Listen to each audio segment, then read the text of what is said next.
They need to be cared for, cleaned, fed if they can't feed themselves, and get clothes. So the level of care that needs to be given, it depends what type of, it will require what type of multidisciplinary team is needed.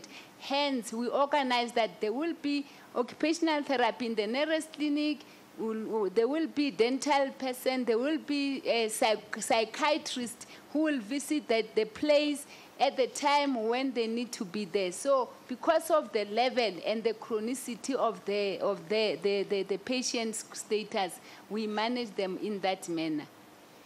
So you're saying the NGOs were able to provide the level of service required for the patients they took in? I will say yes, because the NGO, if I qualify, the NGO has to ensure the patient are fed. When the patient is sick, is taken to the clinic free of charge. When the patient, they need to be clothed, they need to also involve the family of the patient so that they are working together towards the patient. At the end of the day, the aim of the department was to say this patient will move out and work or do something at home and still be a mother or a father or a sister, that they are no longer in the NGO. So they were it was just a way, some of the route towards home for those who have homes. Those who doesn't have home, we knew that they might be there for a long time, like those who were there at Life Esidimeni for a long time. Are you aware that there's been testimony before these proceedings from the families about the neglect of their family members? I didn't see all of them, but some of them I saw when the family were saying there was a neglect. And for example, Sophia Molefe needed to be cared for and needed to be supervised constantly. So there were people, there were patients that were placed in these NGOs who needed a high level of care. Would you agree? I will agree. Can I just briefly say something on Sophia Molefe? Sophia Molefe, at the beginning of the process, the family, we met the family. We told them of 3 areas. Some will go to the hospitals, some will go to the clinics, some may go home if they are discharged and if the family wants. In case of Sophia, the family decided to take Sophia home. We were aware of that, and then we went to try to check with the family, and the mother told us that no, she felt that Sophia must come home, but Sophia was ending up not doing well. We organized with the mother. Can we take Sophia? Because we saw potentials from Sophia that Sophia can be reorientated and go back to the communities the mother wants. As we were planning for Sophia to go to a NGO in Pretoria that was doing so well that we didn't find any fault, then it was unfortunate that we lost Sophia. But we know that. So that was Sophia had been at Life Esidimeni, correct? She had been at Life Esidimeni before. Yes, Council. And you said you agree that there are patients who required high-level care in the NGOs. Yes, we agree. Okay. And in the meantime, when they are there, the multidisciplinary team also assists them to say, if they are at home, this is what they can do. If you find them having problems, send them back. Doesn't help us an explanation which does not arise from the question. Okay. It doesn't add anything. You've given your evidence in chief, you are asked questions, answer the question, and if you are asked for an explanation, you will be asked to do so. Please.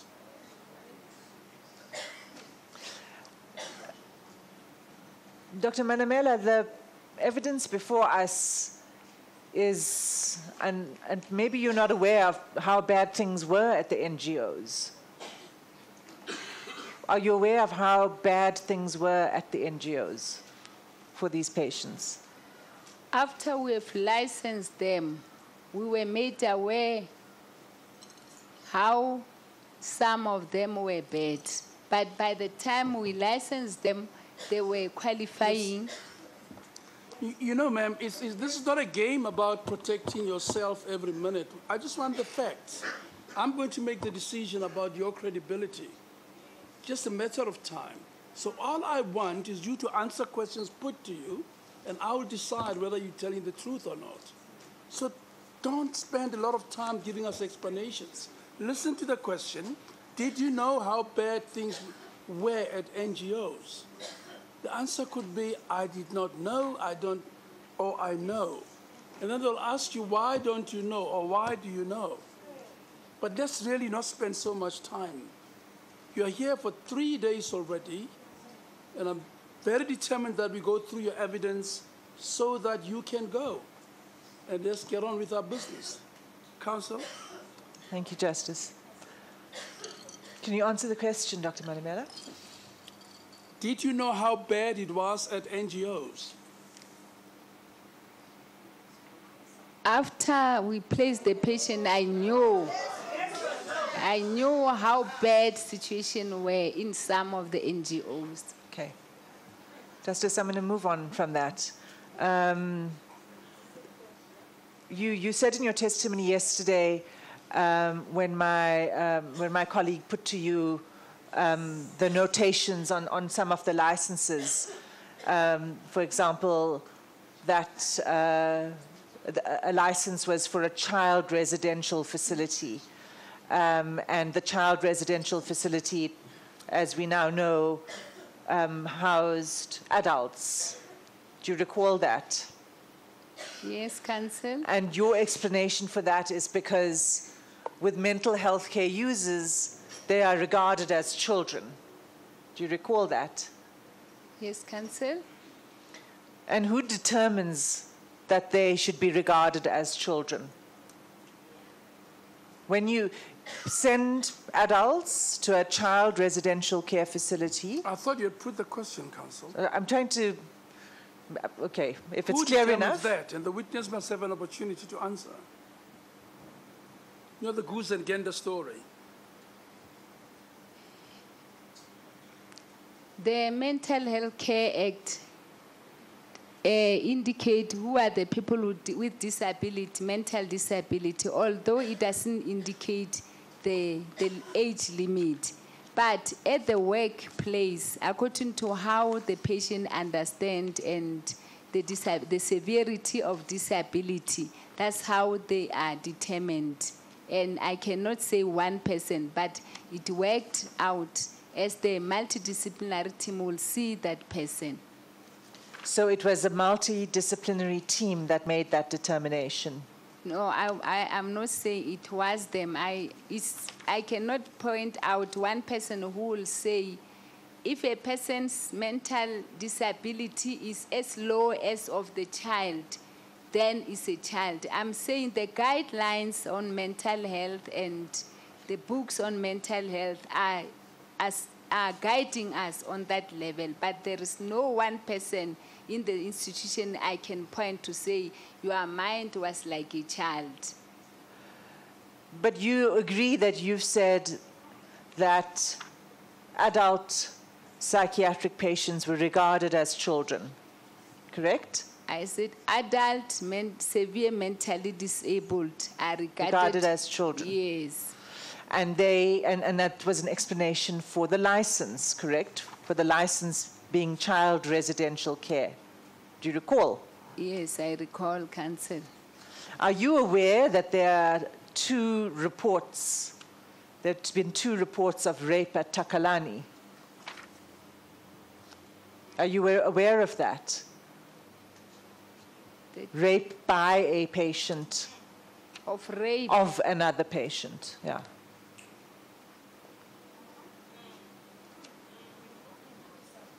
I'm not quite sure I'm aware of that. I don't know if it's happening after I left the department or before. It was not reported to me. Would you agree that even if a patient has a mental ability of a child, the fact that they're an adult means that they are physically and physiologically have the characteristics of an adult. For example, they're sexually active. That's true. So why would they be placed in a child residential care facility? They are, that residential care facility is divided according to the level of age. So there is a specific ward for specific age and specific ward for specific age. And for the rape to happen, it's just something that is unbearable if it happened. But they are in specific ward according to age and sex and deformity, as well as the severity of the intellectual disability. Do you agree, Dr. Manamela, that one of the reasons for the termination of the contract with Life Esidimeni was in order to implement a policy of deinstitutionalization? I agree. And do you agree that that policy is to provide health services for mental health care users that's closer to their homes? That's correct. Did you take steps to ensure that patients would be relocated to NGOs that were close to their families? We tried to locate the family, especially for those that that had the family contact. That's number one. Number two, the type of the NGO required to take care of the patient, if it's not near the family, The question it will is, be did you difficult. ensure that the patient is taken to an NGO close to their family? That is the core question. Yes, we're ensuring that. That's why I'm qualifying yes? it. I'm partially yes, because if you take the patient who is psychotic due to drugs, I'm just qualifying, my apology, Judge, who is psychotic because of drug-induced, we cannot take that one to Takalani if his home is just in Soweto. So that's why there were areas where we didn't manage to place the patient next to the family. Same applies. Where would that patient be taken then? I'm giving you an example. That patient will be taken in an area. For example, we had another NGO at Bupilong. And then it was for adults, the people who are psychiatrically ill from different areas, schizophrenia, some whatever. But it happened same with Life Esidimeni. We had patients from Pretoria because we didn't have Life Esidimeni in Pretoria. They were in Waverley. So we were Yes, but that was before the policy of deinstitutionalization. No, even after the policy. If there No, is I mean way- that the life is, you've said that the reason for termination of the contract with Life Esidimeni was to give effect to the policy of deinstitutionalization, correct? Correct. So we have had evidence from family members before these hearings that they've had to travel from Soweto to Hammanskraal, for example, that's from true. Brakpan to Hammanskraal, from Vosloorus to Cullinan. Do you know the distances between these places? I know the distance is cancelled. So would you say that that gave effect to the policy of deinstitutionalization? To a limited amount, so yes, because in the NGO, the system is not as in the Life Esidimeni. I don't understand your answer. Would you say that in those cases that I've just described, travel from Soweto to Hammanskraal, Vosloorus to Cullinan, and so on, would you say that the patient was being reintegrated into their community? Which is what the policy required. It was not into their community, but they will be free to meet the community that they are around, while we're busy looking for the space and other NGO next to them. Would you, the community that they're not familiar with, isn't that so? That's correct. And in which none of their family members live, isn't that so? That's correct. As a professional psychiatric nurse, would you agree that family involvement is important to the care of mental health care users? I do believe that. And according to evidence, for example, by Dr. Talatala, the lack of familiarity of surroundings and lack of contact with family may result in a relapse in patients. Would you agree? Yeah, so sometimes it can be, sometimes not. Because when they are taken from home, they are no longer in a familiar place at home. They are going to the hospital in the first place. So when they are reorientated, it's good to reorientate them with the family. Unfortunately, in this case, most of our patients, some of them didn't have family contact and they didn't have families. I'm not asking you. As I said to you yesterday, we will get to the families. Okay. My question is, Dr. Talatala told us that the sudden change in surroundings and the lack of familiar surroundings could cause a relapse. Would you agree with that?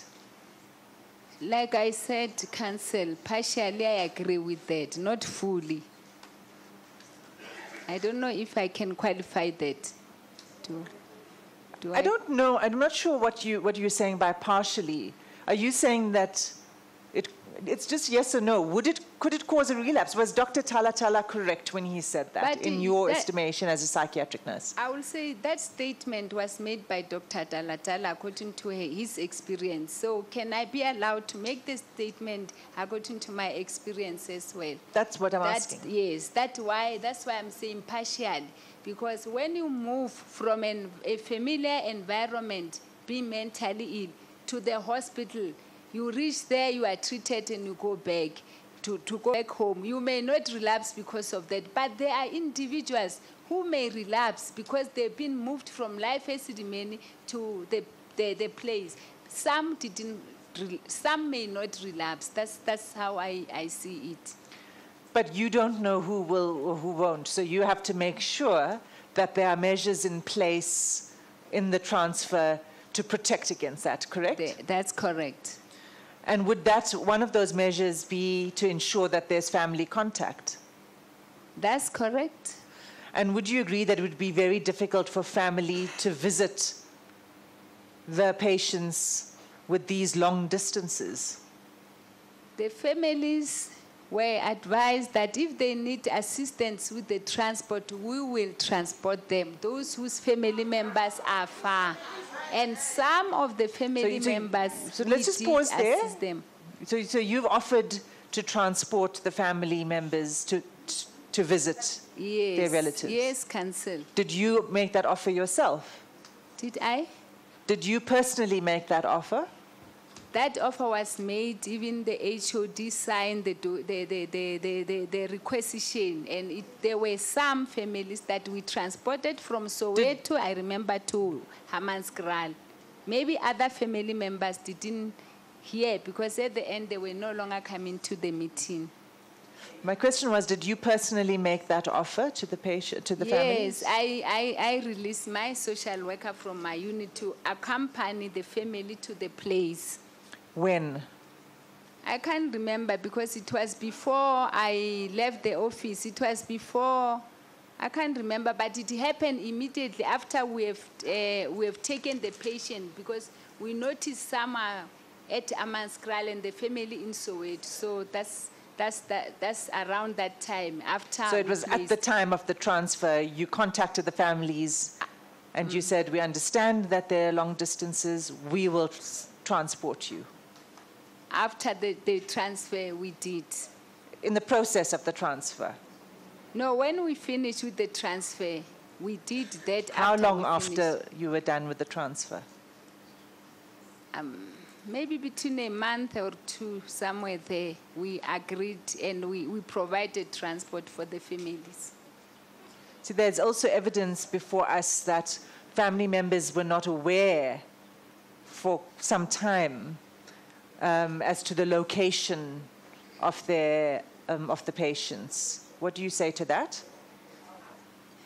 To the family, for the families to be not aware, what I can say is that the patient were at Life Esidimeni. I said it even yesterday.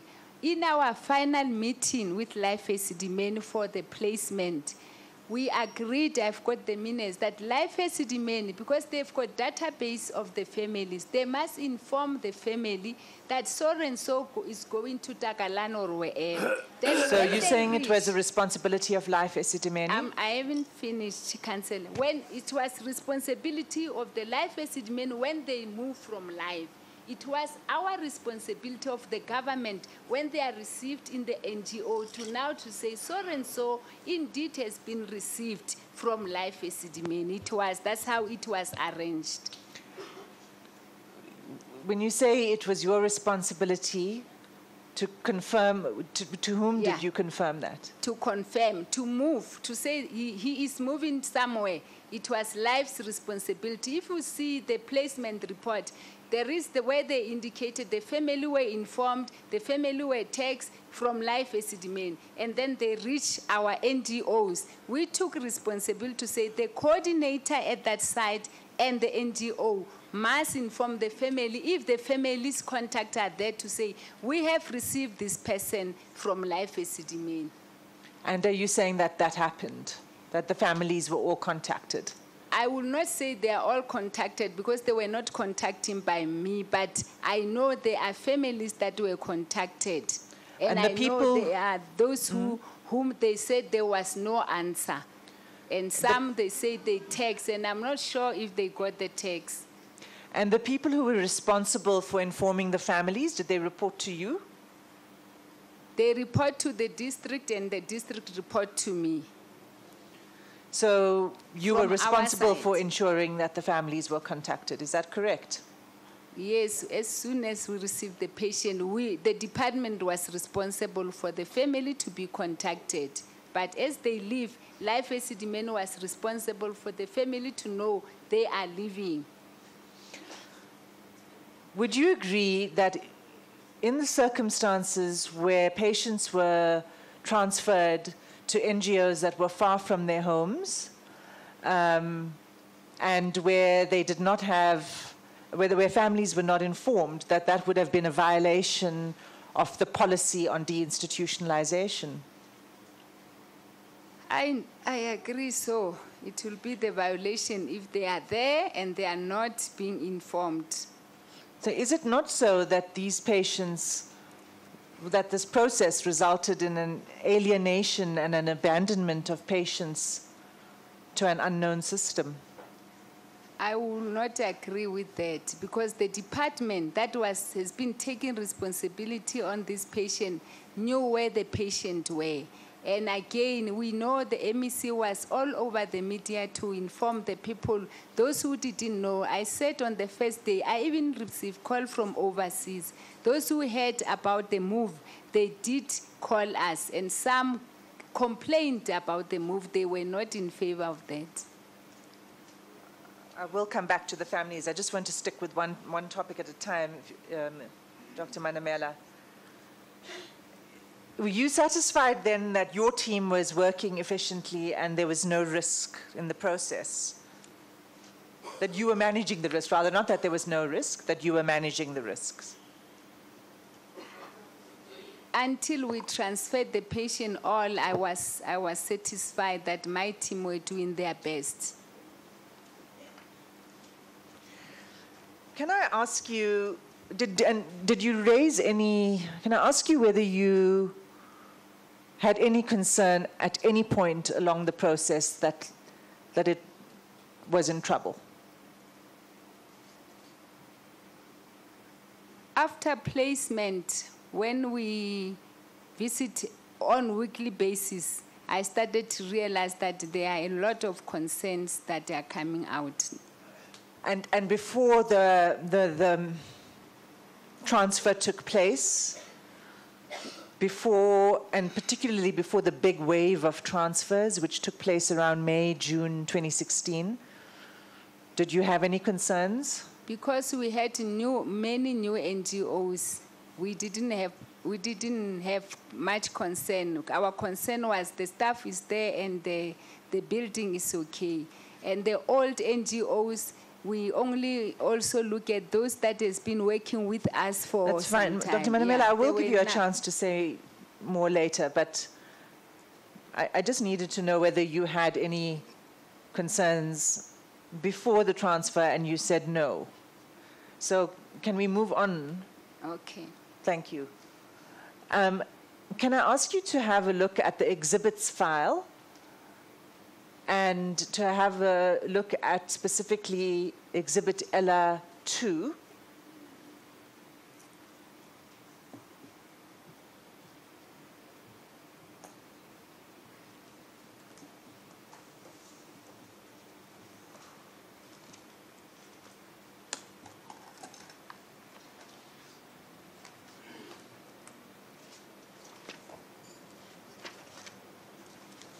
And can you turn to page 27 of Ella 2?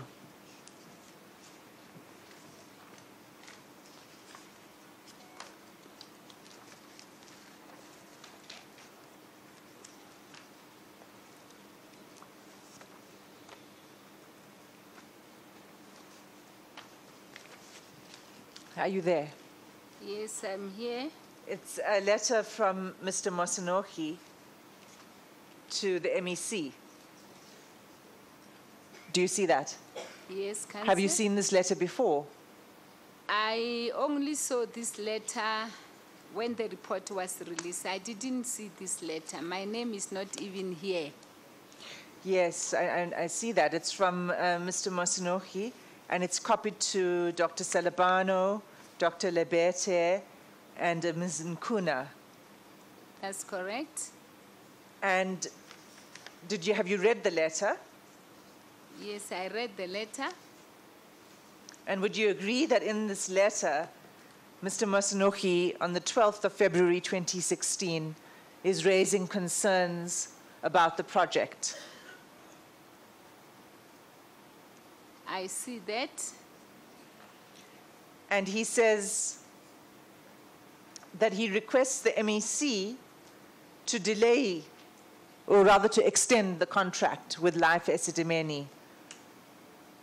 And in the second last paragraph of that email, he says, this will assist us, in the middle of that paragraph, if I can just read it to you, this will assist us to do better work in regards to beefing up our own facilities to cater for such vulnerable patients, and also ensure that the NGOs are trained, and also to adjust to handling a variety of specialized patients, and also be well prepared for such venture.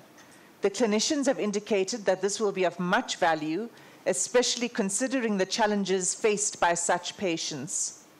Also, the Life Esidimeni people request that we indicate to them clearly our plans, as they need to issue notices to staff before the end of February 2016 to begin to wrap up and close the facilities. And I have asked the HOD, what do we say to them?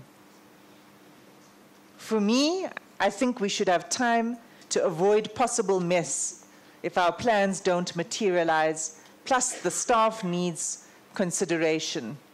Did you agree with him? I didn't see the letter at that time. But did you agree with the concern that he was expressing at that time? I do agree with the concern. And why did you not raise it? You said you did not raise it, you had no concerns.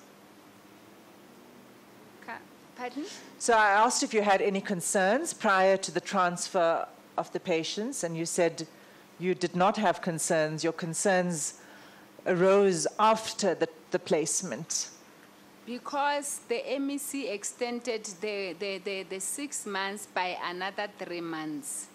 So that's why I answer you that time. But this letter I didn't have until I see it when I went to Ombuds. But my question is, did you agree with the concerns that Mr. Mosinoki is expressing? The specialized needs of the patients, their vulnerability, the need to train NGOs and so on. I agreed and happy when it's extended again with 3 months. And then, but you didn't raise it with Ms. Mahlangu? I didn't? You didn't raise the concern with Ms. Mahlangu? No, because I didn't raise this concern myself, but we were in meetings with Miss Matlangu, and he is a project leader. I was the deputy. Whatever I had, I'll raise with Musenuru, and Musenuru, when he take it further, like he did, he didn't tell me that he wrote this letter to the Why ANC. didn't he include you in this letter? It's quite I okay don't to know. call him Mr. Musinohi, okay? It's quite in order. Pardon? I say it's quite in order to call him Mr. Musinohi. Let's keep it up there. Let's just show each other respect all the way. Okay, thank you. My apology for that. Right. Council? Should I? Why did Mr. Masanoki not copy you in on this letter? Do you know? I don't know, but what I know is that he is at the executive level where I was not. But being a project leader who was working with me, he knew that we were already concerned about these issues that he raised. He had progress on what we do with the NGO training and all other progress that are there for the termination. Can you turn over the page? And this is where Mr. Masanoki makes his alternative proposal, and he sets out in more detail the concerns. Have you seen this letter before? I didn't see this letter. I was even thinking it's not the same letter as page 27. I didn't see this letter. Page 27 was the email, and attached to the email was this letter. No, I didn't see it.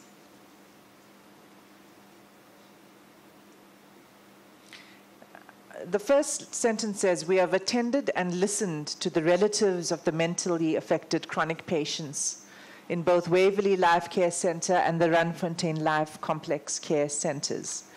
And the reality is that the project, the way it is going to unfold, may have unintended consequences of resulting in the disruption of mental health services broadly in the province, the disruption of affected families, the disruption of already established academic programs performed at these facilities, and may ultimately result in a loss of skilled mental health workers who are best trained in dealing with vulnerable patients." Did you agree with that? Yes, I agree. Did you raise your concern with anyone? My concern as the deputy project manager was raised with Mr. Musenori. Are you saying that Mr. Masanoki was speaking also on your behalf in this letter? I believe so. Because he said after the meeting, it's just after the meeting, these were raised in the meeting that we had. Why did you continue to implement if you had these concerns? The contract, I believe after he wrote the letter, the MEC announced that it's extended with 3 months. So that was, we believe that was enough time for us to ensure that we do our best into this project. And you believe you've done your best? Yes. And yesterday you said, despite these concerns, let me just take a step back. Despite these concerns with which you agree, there were patients who were transported on bakkies and without their medical files. Do you agree? I don't agree that any patient was transported in bakkies, but I agree that the patients were transported without, there are patients who were transported without files. Are you saying that there were no patients who were transported on bakkies? From May to June, there was no patient because we organized the transport, and my 2 DDs were in each and every life facility to ensure the patient had been transported, and the bakkie issue was never reported to me during May-June placement. Did you hear about it afterwards? No, before the bakkie, before the placement, somewhere, life is, am I allowed to take you back a little bit? You can explain, but if you answer, provide a different evidence to us. he said he did become aware. He didn't know at the time, he said, that the bakkies were being used, but he did become aware afterwards. Are you saying that he's incorrect? Can I say for being aware during our placement is incorrect? I asked, can I just clarify on the bakkie issue? I'll let you clarify in a All moment right, if you but answer the question after that, first. He is incorrect. Are I you think saying yes, that is not correct what he that says? was not correct for placement of May, June. That was not correct. That this had taken place, that bakkies were... We'll go to the life Esidimeni and identify the patient that are liable or eligible for discharge to their place. So Dr. Mkantwa reported to me some times ago before the placement that one NGO came to the facility with a baggie, and Dr. Mkantwa was informed and he sent them back. So I believe that is why I said they were misinformed. It was before the placement, and he reported that to me. And that was what they have to do as Life Esidimeni, to ensure that if the NGO comes to take or collect the patient, they must come with a proper transportation.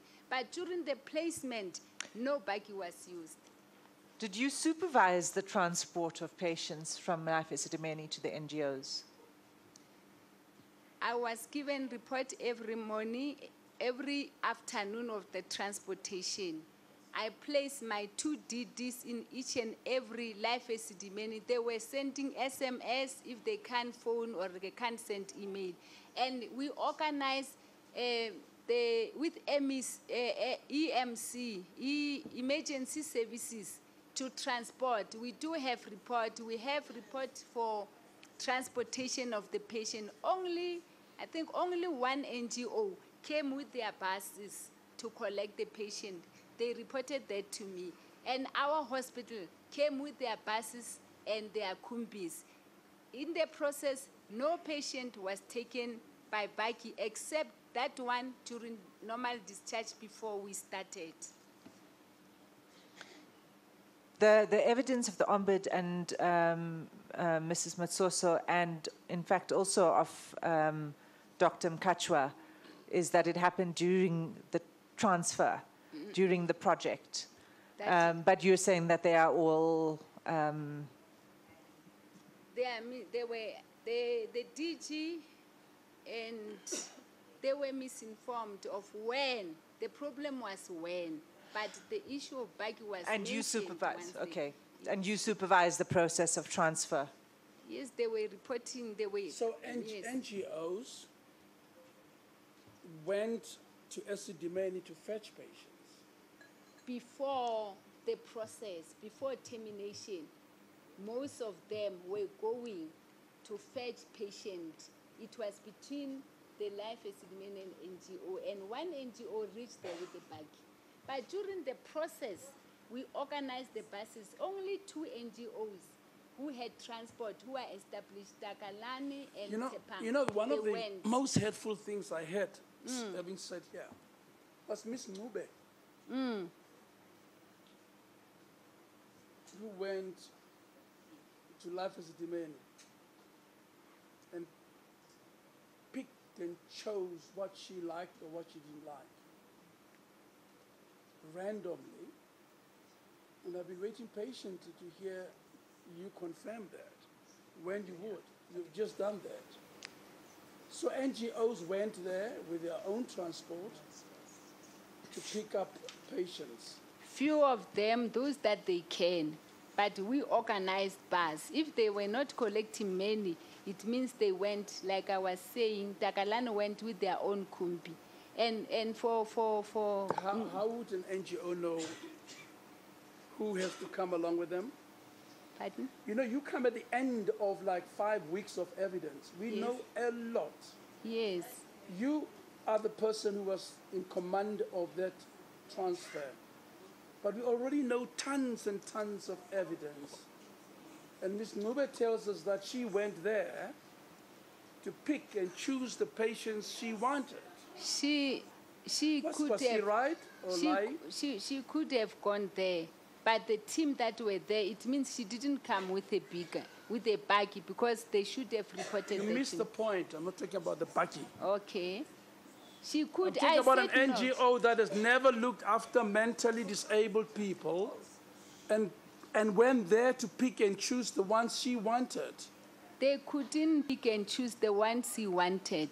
The doctors who were there, who have identified this one can go to this type of NGO. If it's a severe and profound NGO, they will know when Ms. Ngube went there, doctors have already seen the patient, and the DDs that were there will know that this one can go to Precious Angels. You know, Mr.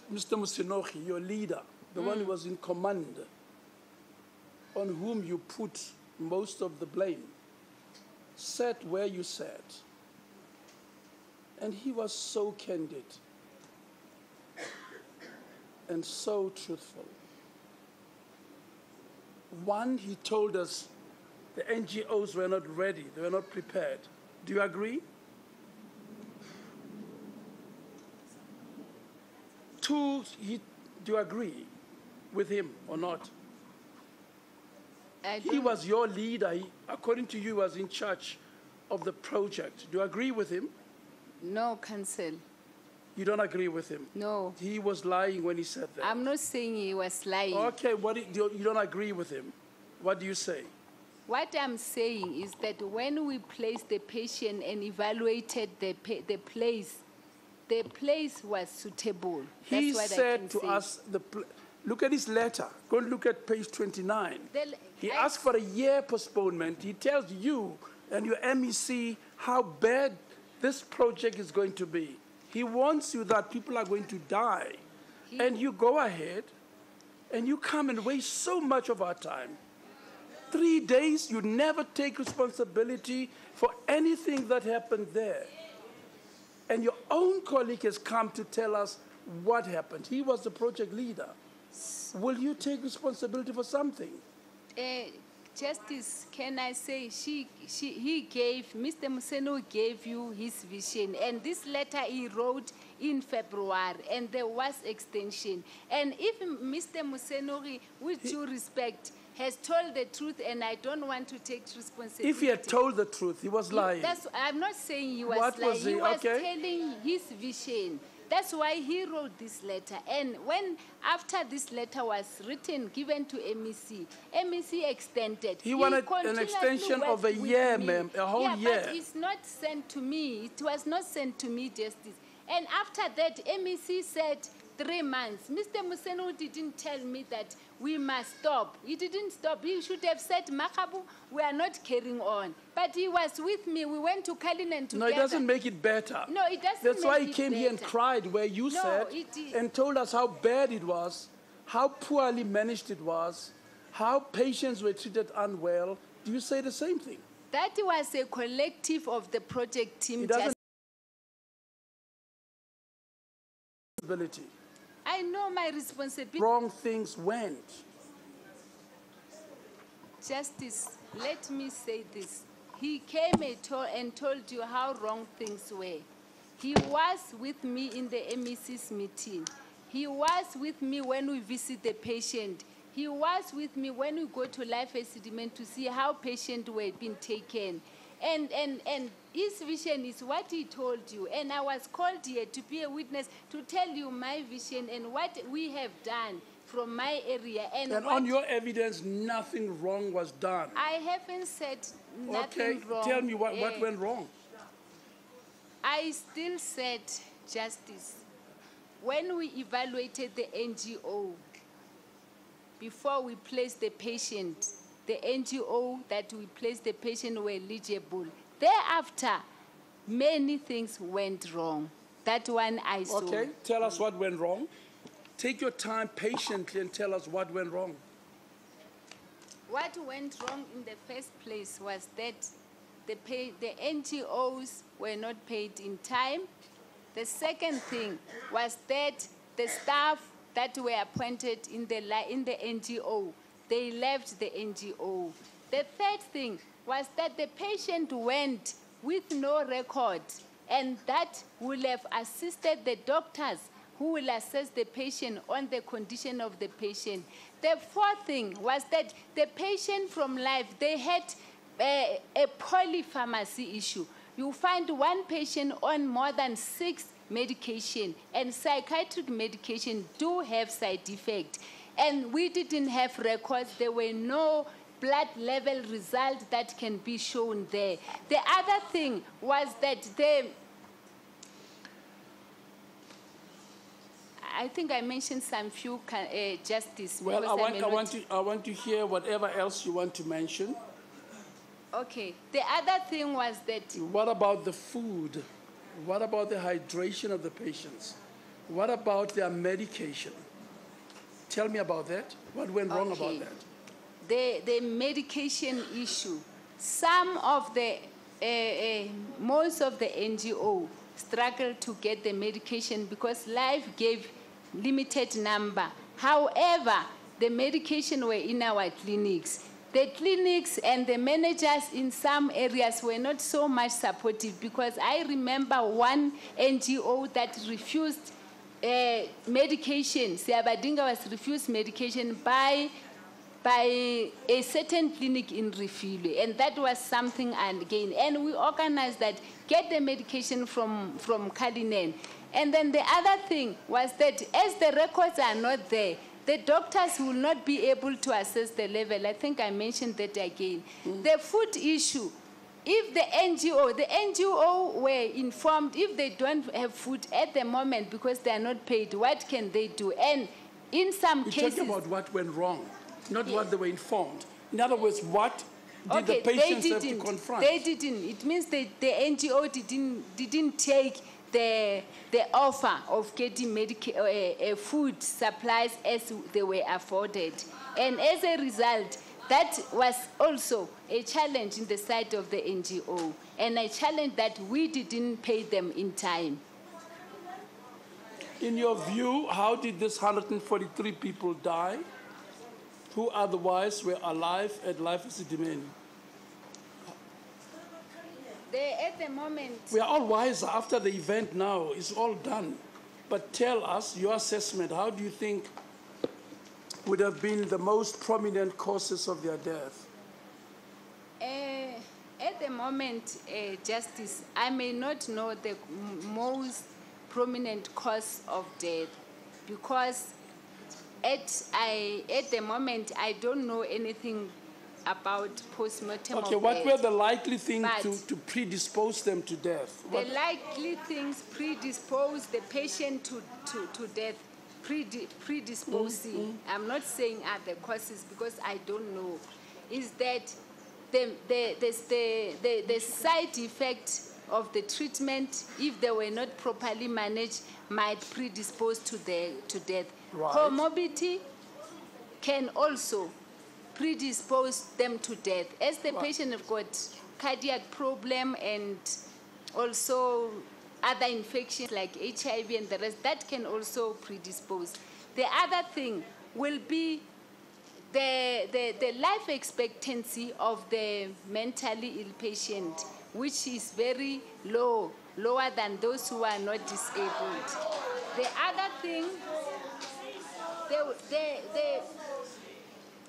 the other thing, Justice, is that research has also used, advised us that a prolonged use of a psychotropic medication without some blood levels result and how they are doing, and many of them may also cause sudden death. I'm not saying it's the cause in this case. I'm just giving you what might happen. Also looking at the issue of the deformity, because most of the patients that died, Justice, is that they were having physical deformity as well. And you find that at times if it's pressing the lung, deformity press the lungs or the liver and whatever, that might be, I'm not saying is the cause. I'm just giving that. And maybe the last thing I will say, if the medication were also not given, for example, for those who suffer with hypertension plus mental illness, that might be also be the cause of death. but we will get the result from And the low levels of feeding might cause death, right? low levels of feeding will cause malnutrition, and malnutrition might cause death. And low levels of hydration. Low levels of hydration will also cause dehydration. And then at the end, if the patient continuously being suffering from dehydration, might also die. And winter exposure to cold.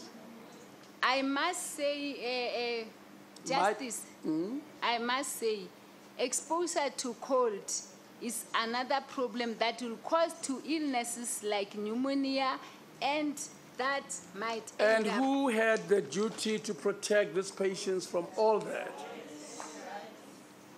Wherever the patients are, the manager in that area has the duty to protect the patient. For example, if they are in Takalani, the Takalani manager will ensure that. If they are in Precious Angels, the Precious Angels will ensure that the patient are not exposed to cold.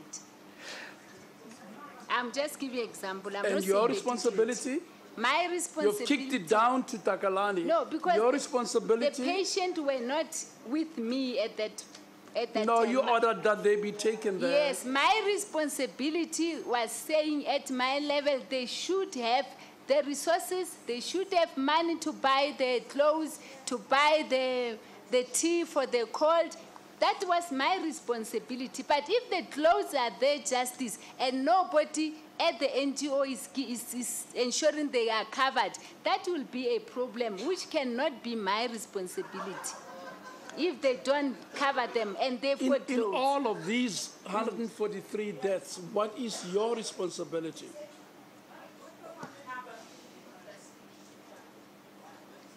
Just think carefully about it and tell and put it on record.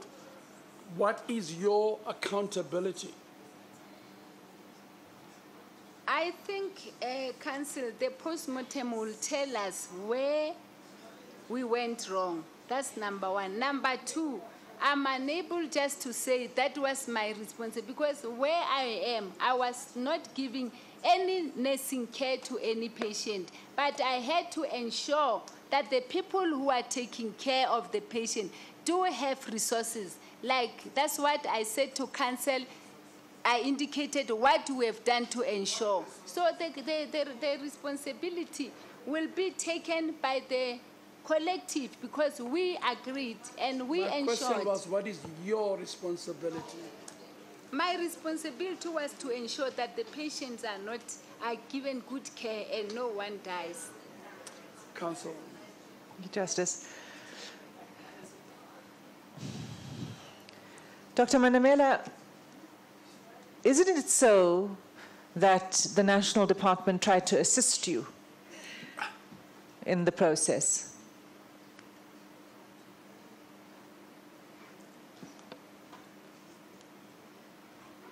I don't know that.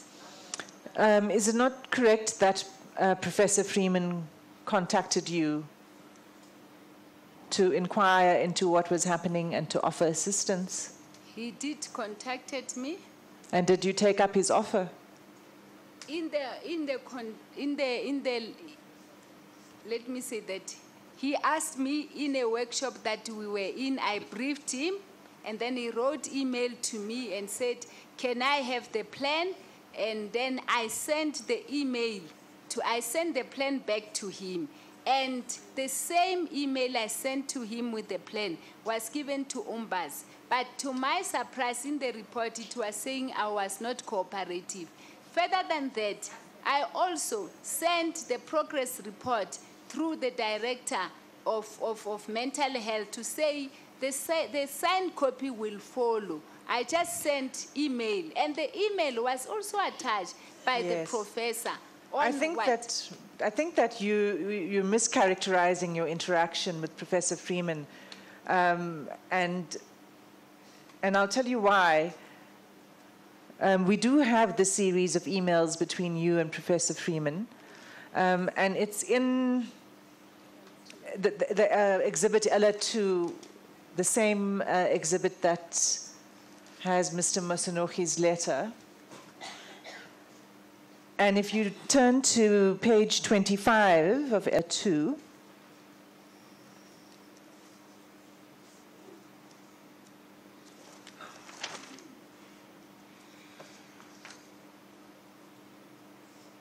do you have it?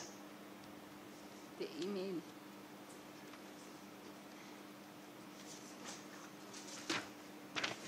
Yes, I have it. Okay, so page 25 at the bottom is an email from Melvin Freeman from the National Department of Health to you, dated March 15, 2016. I see. Yes, you see that? I see that. And it says, "Dear Dr. Manamela." And he says in the first paragraph, I'm not going to go through all of the detail, that they've received correspondence from Section 27. In the second paragraph, he says, "When we last spoke, you informed me that you would send me a copy of the plan for discharge of eligible patients and transfer to state institutions of those that cannot be discharged. Unfortunately, I never received this plan. Can you please send me the most up-to-date plan?" Do you see that? Yes. You reply to him and you say, "My apology, I always thought I did send the report in December 2015. Yes. At the moment, there are a lot of activities that need me to combine them in one. I can now attach the initial narrative plan, but a lot has changed. Great development." Do you see that? Yes. So there wasn't a final plan. You attached the initial narrative plan. Correct? Correct. He then writes to you on the 10th of May, that's on page 24. He writes to you on the 10th of May, 2016. Again, Annexure. it's page 24, Okay. next to page 25. All right. Do you see the email? Yes, 10th of May, 2016. "Dear Dr. Manamela, I have still not received a reply to the email I sent on 1st April. So 1 month and 10 days later, he's saying, "I've still not received a reply to that email, as well as other emails previously sent to you in regard to the Life Esidimeni issue in Gauteng. My emails have emphasized that the Minister of Health needs an urgent reply," and he stresses urgent in capital letters. "Urgent reply from the province, but none has been received from you." Do you see that? Yes, Council. And then you reply saying, "I acknowledge receipt of the email. I was under the impression that as discussed during the forensic workshop, we will receive a request through the HOD's office, as he has to sign off on the report." Yes. And then you say, "However, I will write the report and send it through the HOD's office. And can I have 5 more days to do?" And Can I respond to that, Council? yes, I'd like you to respond to that, please. I did send the plan to Professor Freeman, and he said, "Dr. Manamela, thanks for this report. Please, though, send me the updated information, and in particular, the latest development, which sound promising. There is nothing in particular in the letter that needs responding to, other than what will be done when with the patient, including in bracket already discharged patient, to ensure that they receive equal care to what they are getting now." This is the response I also got from Professor Freeman. And the second thing I want to correct, I didn't get where he was saying to me he need to assist me, but he wanted to write the report. The third point is what the DG has indicated when he said he discussed with the HOD that Dr. Freeman will help us in the project. I was not of that info. I didn't have that information, and I didn't even know they communicated. I believe if that was so, I believe that if maybe it was sent to me that I must invite Prof, we will have done that if it was sent to me. But I did what Prof has signed. And this information I also sent to the Ombudsman for him to see that I did, even if, according to government, it was going to go from HOD's office. That's why the progress report... According to government? According to our government rules and regulation, that email that I sent to Professor was supposed to go to the national through HOD's office. But because You couldn't do it directly? I couldn't, but I still Why did not? it. That's the process, but I did Whose it. process is that? That's the government process. Any document that goes outside the government, outside the department, will go through HOD, but I have done it. And then the second progress, when I sent to the DG, but through my equal partner in the national, I sent through the HOD for him to sign. But I sent the progress report anyway. You see, but it was this initial narrative. The importance of this is that you were being contacted by National, and they were asking you for this plan. And it was important because it was also already registered a concern about the services that mental health care users would receive. Are you aware that in 2007 there was a transfer of patients from Baneng to NGOs in which 16 died and had to be resent back to life Esidimeni? Are you aware of that? I'm not aware. I was not yet in the unit. I'm not aware of that. This is a repeat. This is not the first time. That is actually what is most... There's so many things that are startling, but this is not the first time that patients have been transferred en masse. So Professor Freeman is writing to say, please can you provide us with this information? And you dithered, isn't that so? Yes, I've done it. I've done it because I can give you my email. The question is you did that. You did that. You didn't respond promptly to him. It took you over a month to respond to emails. I gave Professor Freeman the full report of what's happening when we were in the workshop.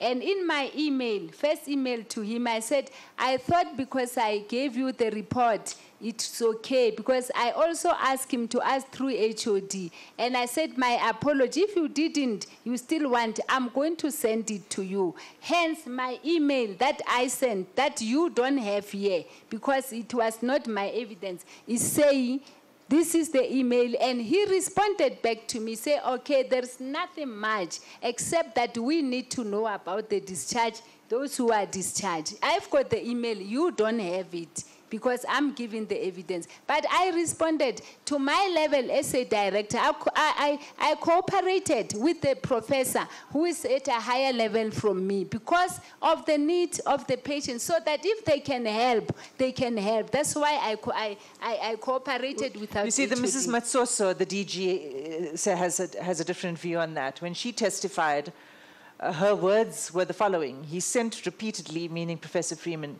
he sent repeatedly emails to Dr. Manamela requesting the plan, requesting information, requesting details, but nothing. I heard the DG's presentation. You heard her say that? Yes, she said that, but in my response, that's why I have it here. That's how it was presented to her. And she also indicated she was communicating with the HOD because she is not communicating with me. But at my level, I did give Professor Freeman the You would agree required. that given that this is an implementation of a national policy, it would be important to inform the National Mental Health Directorate? We were doing that. The first meeting I had, I informed the National Mental Health Directorate at my level. And then progress report that I said it should still be signed, I sent to the director at the same level in the national. So I did my part. You did everything. You did everything. I did my part. You did your part.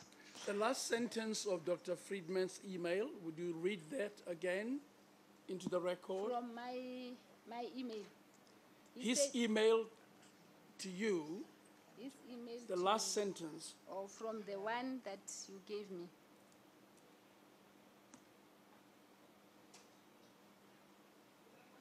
when we last spoke, you informed me that you will send me a copy of the plan for, I can't see it well. Can I read it? The one that I have, because it's the same. I just made a copy. You say he did acknowledge receipt of your report, and then there is a last sentence in his email that you read out softly. I want you to Okay. read it into the record loudly and clearly. He said there is nothing in particular in the letter that needs responding to, other than what will be done with the patients, including already, that is in bracket, discharged patient, to ensure that they receive equal care to what they are getting now. Provided they received equal care to what they are getting now. That's correct. What did that mean? Do you know? If I interpret it on myself, it will be they need to receive the quality care, or the care must not be less than what they are receiving at life. At Life Esidimeni. Yes. Do you think it happened here? It happened in some, and it didn't happen in some NGOs.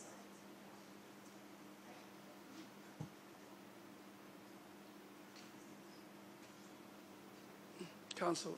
Thank you, Justice. Dr. Manamela, I have a couple of questions for you about the Mental Health Review Board. Did you appoint Mrs. Masondo as the chair of the Mental Health Review Board? I missed that, Council. Did you appoint Mrs. Masondo as the chair of the Mental Health Review Board? No, it was not me. Did you sign a contract? Yes, I signed the contract with all of them, With all of who?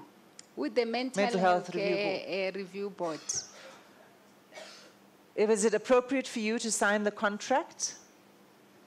It was, as the MEC has already appointed them. So can you help us to understand, because the DG, again, Mrs. Matsoso says that this was irregular. Because it's an independent body, the members are appointed separately. It's a different relationship, she said. They're appointed in terms of the Public Finance Management Act. And that they are now querying how it is that there could be this contract. In the Department of Health in Gauteng, the appointment was done and signed by the MEC.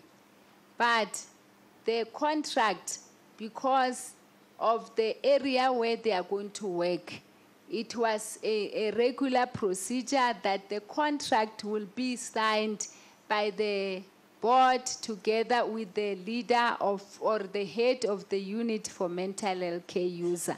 That was. You're saying that's a regular process? Yes, it was Okay. the process Thank that you. was being So followed. Mrs. Matsoso has got it wrong on that score, I don't know who explained it to her. I but cannot she's say misinformed. You think she's misinformed? I can say she was not familiar with how the procedure in Gauteng Department of Health was working. Would you agree that the function of the Mental Health Review Board is to exercise an independent oversight of your directorate? That's correct. So why could you sign the contract?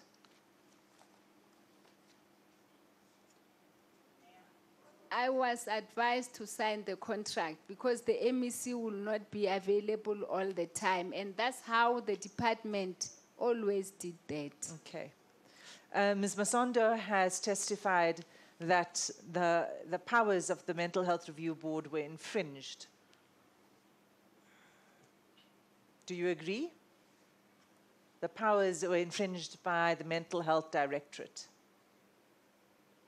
I don't agree.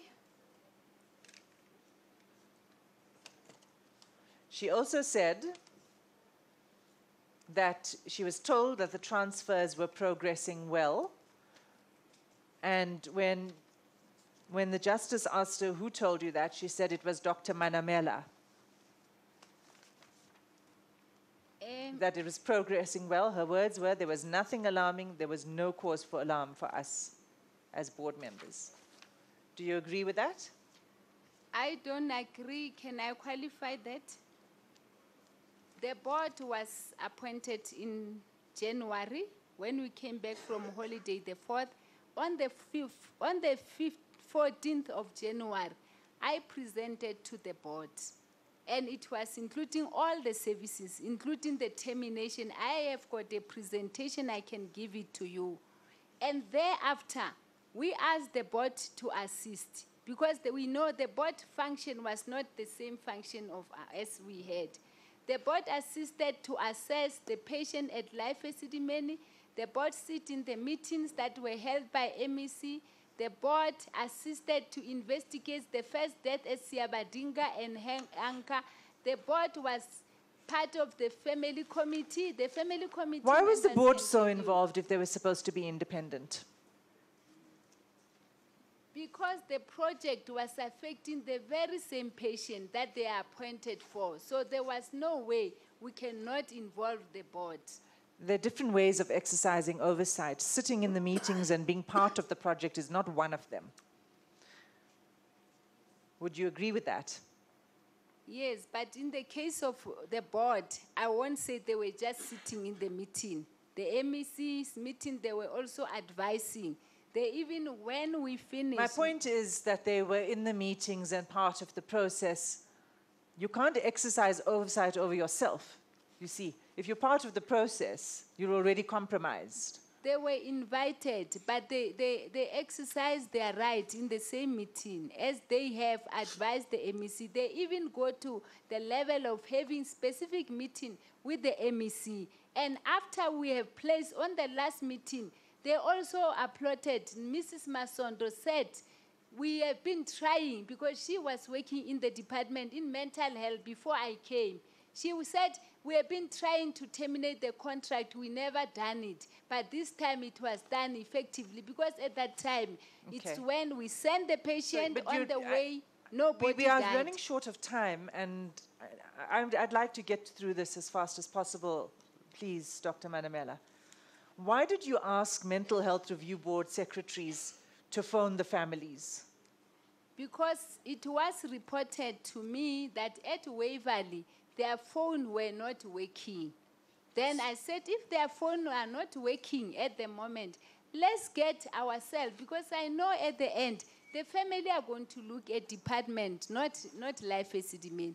I said, okay, send those Yes, because to us. you are responsible. That's why we said look to you. Yes, they'll look at the Department of Health and say, send those families where you have not yet sent information to the board, so that the board secretary must phone the families. So you asked the secretaries of the Mental Health Review Board to make contact with the families? Yes. Is that correct? Yes, I made Did you also ask Mrs. Masondo to assist with transporting bodies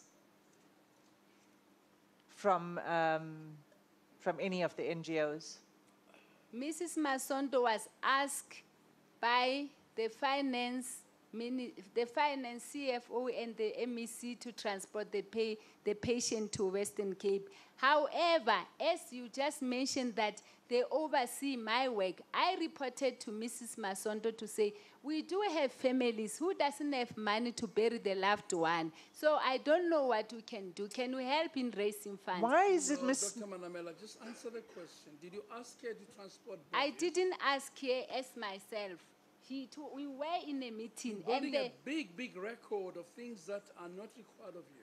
Yeah, but...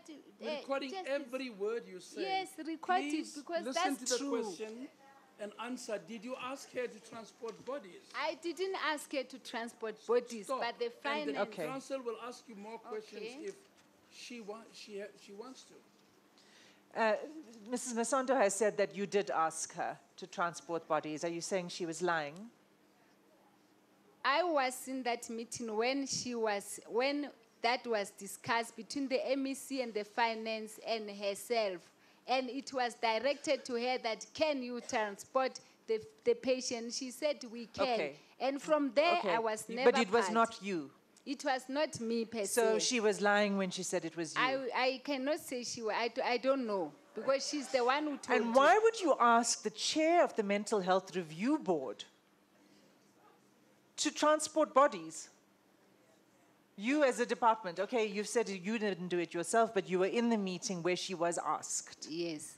Why would you ask the chair of the Mental Health Review Board to transport bodies? I think I might be wrong. Because she's running maybe a mortuary. She thought she can help. That's what I think. But I reported it was not only one patient that she transferred, that I reported to her. There were other family members struggling to get their loved one to be buried. But at that day, it happened that she was there and they wanted to go to Western Cape. And so she was asked by the department to use her company to transport a body, correct? Yes, I'm not sure it's hers or her family's, but she was asked to do that. Who in the department asked her? It was that meeting when it was the MEC was there and the chief financial officer was there. And she was asked in the presence of the MEC or by the MEC? Yeah, I will say she was asked in the present. We presented it to the MEC, me and finance person, and she was there. And MEC said, You presented what to the MEC? The challenge of families, all families who doesn't have money to bury their loved one. And then Mama Sondo was said, no, those who need transport, we can transport them. Who asked her to transport the bodies? The MEC, who also asked the finance person to deal with it, she said that finance person deal with it. You reported the challenge to the MEC. Yes, and to the board. And was Mrs. Masondo there? Yes, at the second time, Mrs. Masondo was there. And the MEC, or who asked the Mrs. Masondo to transport the bodies? The MEC said, if Ms. Masondo can transport the bodies, let her transfer to work it out. And she worked it out together with the finance officer. Was she paid? I'm not sure, but after this area, after the process of burying patient, I asked the finance unit how much money they did use to pay for the families that we help. I think she was paid, and I believe she was paid because she didn't say to me, I'm going to give a donation or what. I believe of course, she was running a business. Yes. Yes. I promised you that I would return to the question of the families, the issue of families. And you've said repeatedly that there was no family contact, or families were not available, or families didn't answer the phone. Is it your view that the families were not involved in the lives of the patients? I cannot say all families were not involved, but there were some of the families, as evidenced by the report we got from Life Esidimeni, and also from a health institute, advanced institute, that there were families that were not actively involved in the life of their loved one, although others were actively involved. Okay, so there were families who were actively involved. Some were actively involved, like the Health Institute, Advice Institute says 50% had of the sample they use had family involvement, meaning that other 50%. And were the families happy with this transfer of their loved ones? Most families were not happy with the transfer of their loved one. And why were they not happy? What we did when we meet the family for the first time, we developed a smaller survey to let them feel it and see who can be able to take care of the family member at home and who cannot. And that survey that we did made us to realize that most of them cannot be able to take care of the loved one at home, and they don't have a problem if they go to the NGO and in our institution. But the reason, many reasons, there can be many reasons for the family. Do you know that they were marching to your offices? I know. Do you know that there were memoranda that were handed That's over? correct. Do you know that they reported it to the media? That's correct. Do you know that they went as far as engaging lawyers? That's correct. Why do you think they did that? Like I indicated, I think, can I give you my three thinking reasons, which may not be, my three reasons which may not be applicable to everyone. The first one will be they may not be able to manage the patient at home.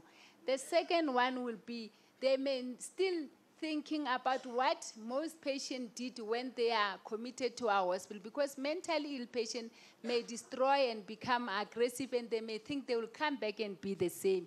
The other thing, we were working with SASA, we realized that there were other families who were getting disability grants while the patient were at life. And now we told them that as the patient goes to NGO, the disability grant will follow them. So the other thing, I think, So they they gave were us happy. the 3 reasons. Those were 3. I counted. Pardon? Those were 3 reasons. All of those They- reasons, are you saying, all of those reasons suggest that they were marching and toy-toying and protesting because they were self-interested, because No. they wanted to keep the disability grants for no, themselves, I'm not because they saying didn't want to that. look after their family members themselves. That's what you said. No, let me finish. I said it might be. I'm not saying it's confirmed. The last one. You gave will 3 be- reasons, Dr. I said Manamela. all Of them, Okay. listen to me, all of the reasons you've given, They- embedded in your reasons are that they were just looking after their own interests. that is not my Is it, perception. let me ask you this, is it not that they did all of this because they were concerned I was about the going to it. well-being Yes. of their loved ones? That's why I was saying I still have the fourth one. That will be for every family member. Well, Council, I'm going to close on this, Justice. I'm aware of the time. You've denied responsibility for everything. You've denied responsibility whatsoever on any score so far in your testimony. Who would you say is responsible for what happened? I think for what has happened was a collective endeavor. And the responsibility after the decision was taken, the responsibility will be for the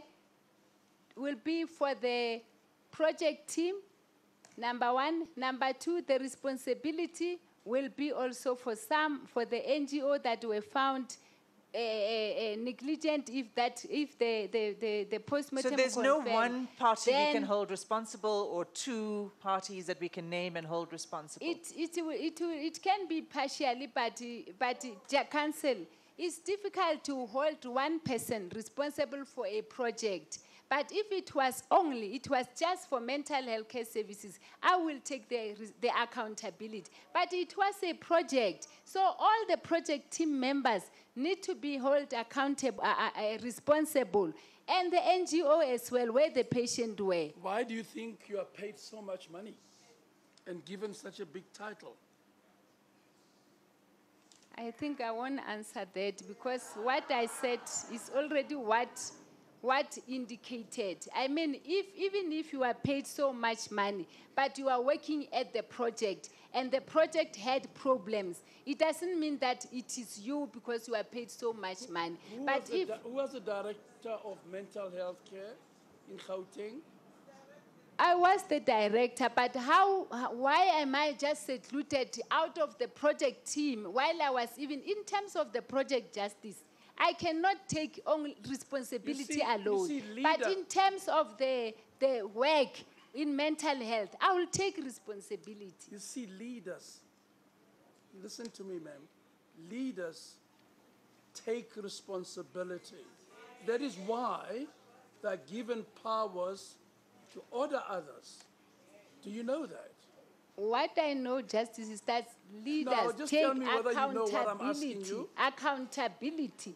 leaders will take accountability. But not responsibility. Even if the responsibility is fine, but the main issue is the accountability. You were not there when the patient were fed and they were fed something else. You are not responsible, but the accountability still remains with the department. Who is the head in the department? And if that is the case, the accountability will Let's take. go back to the question of counsel. Who should be held accountable for these deaths? That was the question you were asked. Okay. Lots of words spouted out there. But who do you think should be held accountable? Like I said, there will be partial accountable on my side, but the project team Would will you be one of the people who must be held I'm accountable? part of the project team. I'm part of the project team. No, just If that is answer that, the I will question. be. I'm part of the project team. I cannot be excluded, but I cannot be the only one picked up in the project team. But Yeah. if it was my I mustn't say my mental health, from unit only mental health, I will take both of them, accountability and responsibility. But this was a project not worked on by myself or by one individual. Were you instructed by the MEC to manage the placement part of this project? It was said that in the meeting, yes. But just give me a direct answer, Mrs. Bothata ke eng? Ke a go botsisha, Justice, she will be yes. here too. I'm asking you Yes, so that Justice. she can prepare herself and be able to answer the question. I'm asking you. Yes. Did the MEC instruct you to do the placement part of this project? I will say yes, but it was not in a written form. It was in the meeting minutes, say how far you need to do it by December, by July, by June, by end of June. Yeah, we can see from the Yeah. presentations, we have Yeah. a lot of evidence, ma'am. Yeah. You one person in a sea of evidence. And did Dr. Silibano give you instructions on the placement project? It all fall within me. It was not in a written form. It was also from But the he instructed meeting. you also to make sure the placement process goes ahead. Yes. And who was your HOD at that time, Dr. Silibano? Yes, It was Justice. him. Right. And when one reviews and looks at this ultimate tragedy, because that's what it is, when 143 people die needlessly, who do you think in that collection, the MEC, Dr. Silibano, and yourself, should be held accountable? I don't know, Counsel. I don't know, Justice. I don't know. Why don't you know? Because of what I presented to you, I don't know. Because of all the evidence I gave you. So you will make the final judgment, but I don't know. Because there were a lot of process that took place. Yeah, I was trying to invite you to help me make that decision. And that I do best when I understand what goes on in your head. Did you foresee that some of these patients might die? Like Mr. Musenochi warns in his letter?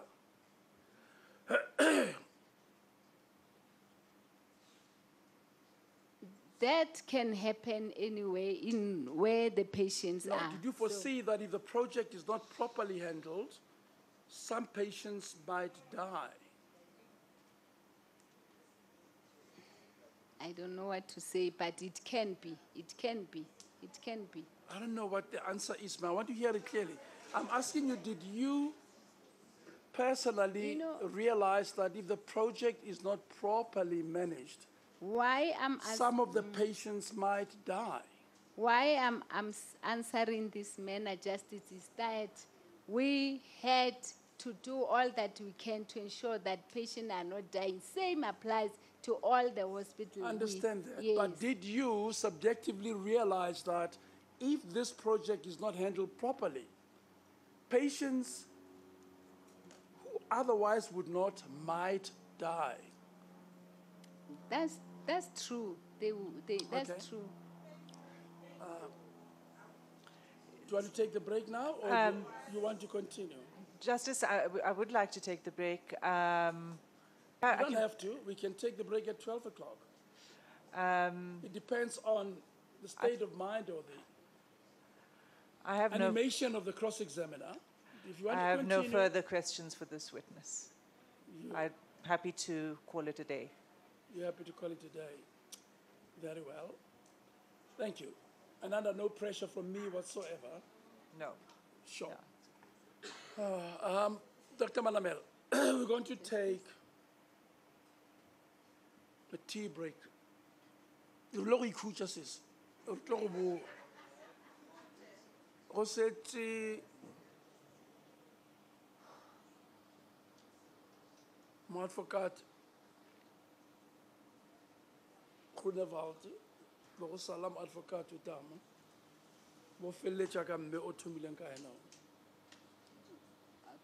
mo molaong re bitša re-examination e bo feditše mma. So I hope we can finish today. I hope so. I've said in one of our official languages that you are to be cross-examined by 2 more advocates and a re-examination. 3 more. Advocate Krause, somehow I forgot, overlooked you. There'll be 3 more advocates who'll ask you questions and a re-examination. And that will happen at 12:15. We'll take a tea break for 30 minutes. Thank you. We are adjourned.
Please be seated.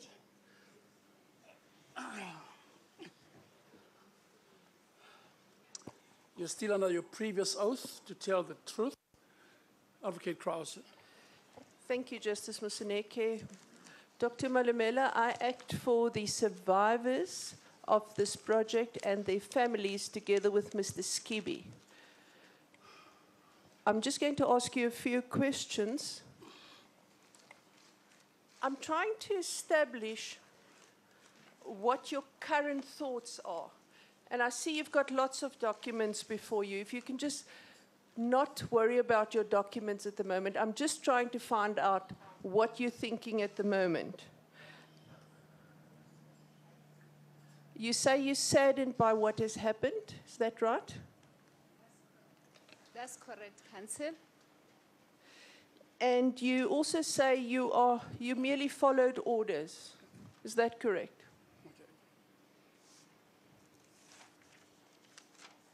I won't say merely followed orders. I said I was guided by the Regulation Act, Mental Health Care Act, National Act, Policy Framework, and Service Level Agreement, not just merely followed instruction, and that covered that I should follow the instruction. Dr. Manamela, just let us try not to use big words here. You thought that you were following instructions. Is that what you're saying? I'm just trying to find out what's happening in your head at the moment. Is that what you're saying? I think I've answered that question. Could you answer it again, please, with a yes or a no?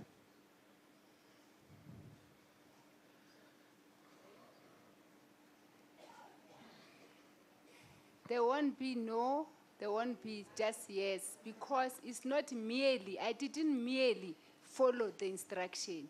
I was guided at my level, guided by the policies and acts that made me to follow the instruction. It's just not that's merely. a fair answer. If it's merely, then she says it was not merely. Okay. It was instructions, but also she says the law. Okay, so you The followed act, the regulations, service level agreement, policy. Sorry, Justice. You're very well. As you sit there now today, you are saying, yes, I followed instructions. Not merely, you followed instructions. I have followed instruction, Yes. legal instruction, I will say yes. And what you're saying today to the court, and we will unpack it a little bit later, is you weren't the direct result of anything that went wrong in this project. Is that also right? Can you come again, Council?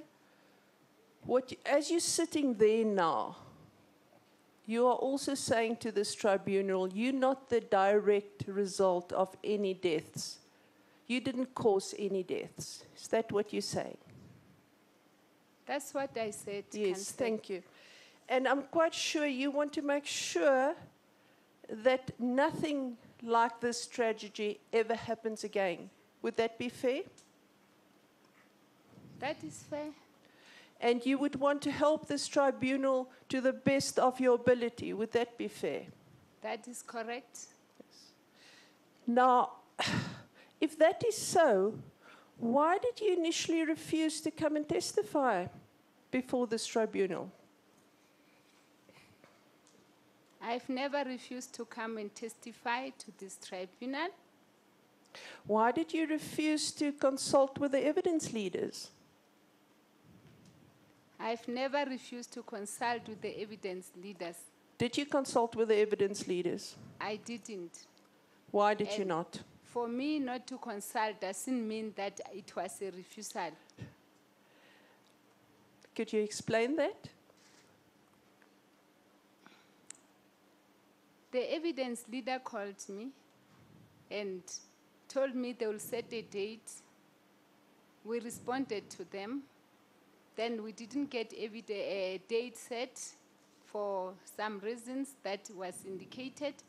And the last one, the evidence leaders, when they called on a Saturday last week, I was not available for that Sunday. That's all. Okay, let me just, for the remainder of my questions, I am only going to ask you about you.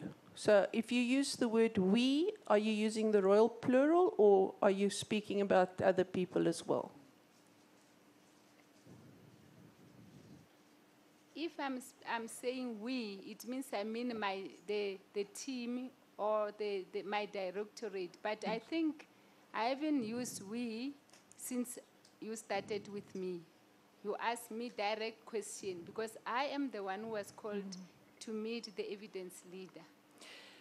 And if this is so that you want to help, why did you only request your laptop on Saturday?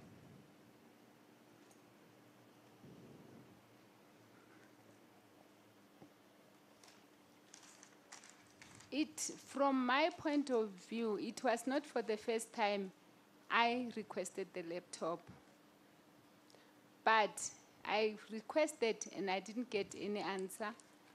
And I didn't even get response on that laptop. But when it was requested on Saturday, I know that although I've been in the project, I can answer questions, but there are certain information that I don't have, that I need to have from the laptop. Doctor, I don't want to waste time on this. To who did you ask for your laptop? And when did you ask for the laptop? I think I might be wrong. Immediately after my suspension, when I submitted my appeal, I did ask the laptop from the acting head of the department. I sent email from my iPad. And when was that sent? I don't remember the time, but it was before the closing date of when I was preparing for my appeal. I can't remember the date. That's one time? Any other time? No, any other time. It was only twice. So long ago and on Saturday? That's correct. Yes. And why, if you are so willing to assist this court that this is not going to happen again, why did you refuse to testify on Monday? I never refused to testify. I was asking that I be able of assisting you fully by understanding the questions that you want me to answer. Unlike now, there are questions that I'm being asked, and when I answer, I'm told, somebody told you that and that. So I wanted to prepare fully so that you assist the family to reach closure on what has happened. And on Tuesday, you didn't come at all. That's correct. Were you so ill that you couldn't drive in a car? Yes, I was ill. No, you're not answering my question, doctor. Were you so ill that you couldn't drive in a car? I was so ill that I couldn't stand. I couldn't be able to testify. I'm going to ask the question for the third time, doctor. Please answer it now. Were you so ill that you couldn't drive in a car? I've been driven to come here. So there was no reason for me. If I was not ill, I would still be driven to come here if I was going to be able to testify. Doctor, let us just try a yes or a no. Were you so ill that you couldn't be driven in a car? Maybe I don't get the question. That I cannot be driven. Yeah. Or maybe Explain, counsel, you mean as a passenger in a car? Yes. As a passenger. As a passenger, I can be, as a passenger, like I'm a passenger, it's fine. I could have come as a passenger. And you couldn't come here by yourself and say to the court, please excuse me, I'm very ill? No, I couldn't come because I couldn't come here and ask the judge. And that was not out of lack of respect. And when were you so ill? When did you become so ill that you couldn't come the morning? I think, I don't know if this is really, I don't know if I have to answer this one. I think I can answer Yes. this one. We do not understand the relevance of the question because the absence of the witness in these proceedings has been dealt with and we have gone past that. If the questions can be limited to the issues which are to be decided on. Well, let's ask. It's an objection to relevance. Counsel, your response? Thank you, Justice. I wasn't aware that it has been dealt with fully. I know that there was a warrant issue and it was standing over. I submit that this witness' bona fides is at stake because she said she wants to help. And I'm still busy with trying to understand why, if she wants to help, why is this her conduct? Yeah, it goes to credibility. Absolutely. Yeah, I'll permit the question.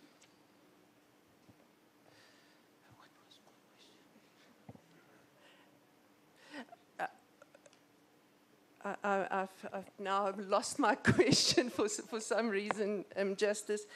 I think we were at the, why did you not come here to tell the judge himself that you could not be here on Tuesday?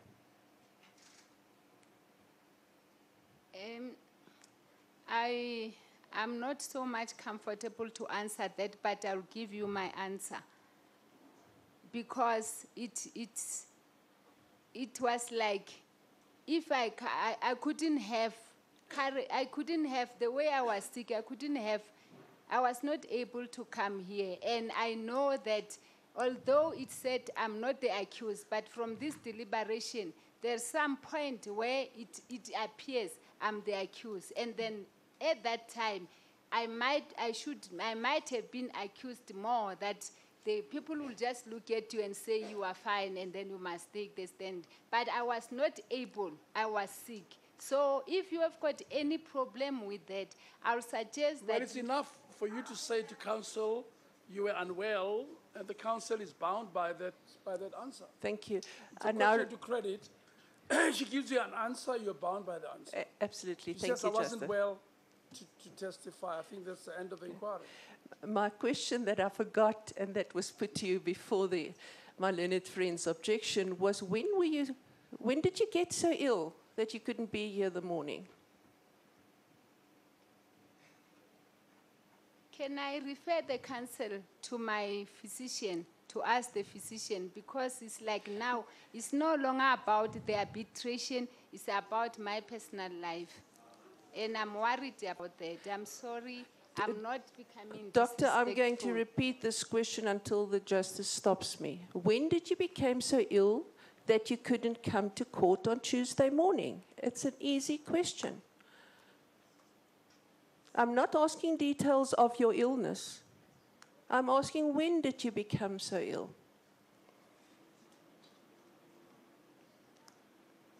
Like I said, I'm not comfortable to tell you, but I will tell you anyway. Because when I came here, I was still not so well, but I had to honor the call. But I found that the following day I can't make it. You have not answered my question. My question is, when did you become so ill that you couldn't be here on Tuesday morning? I think I've answered you, counsel. Was it If you said on Monday evening, that will be the end of the inquiry. Then I wouldn't allow counsel to go any further. It's a question raised to test your credibility, your bona fides. So if you say you were ill on Monday evening, that's where it rests.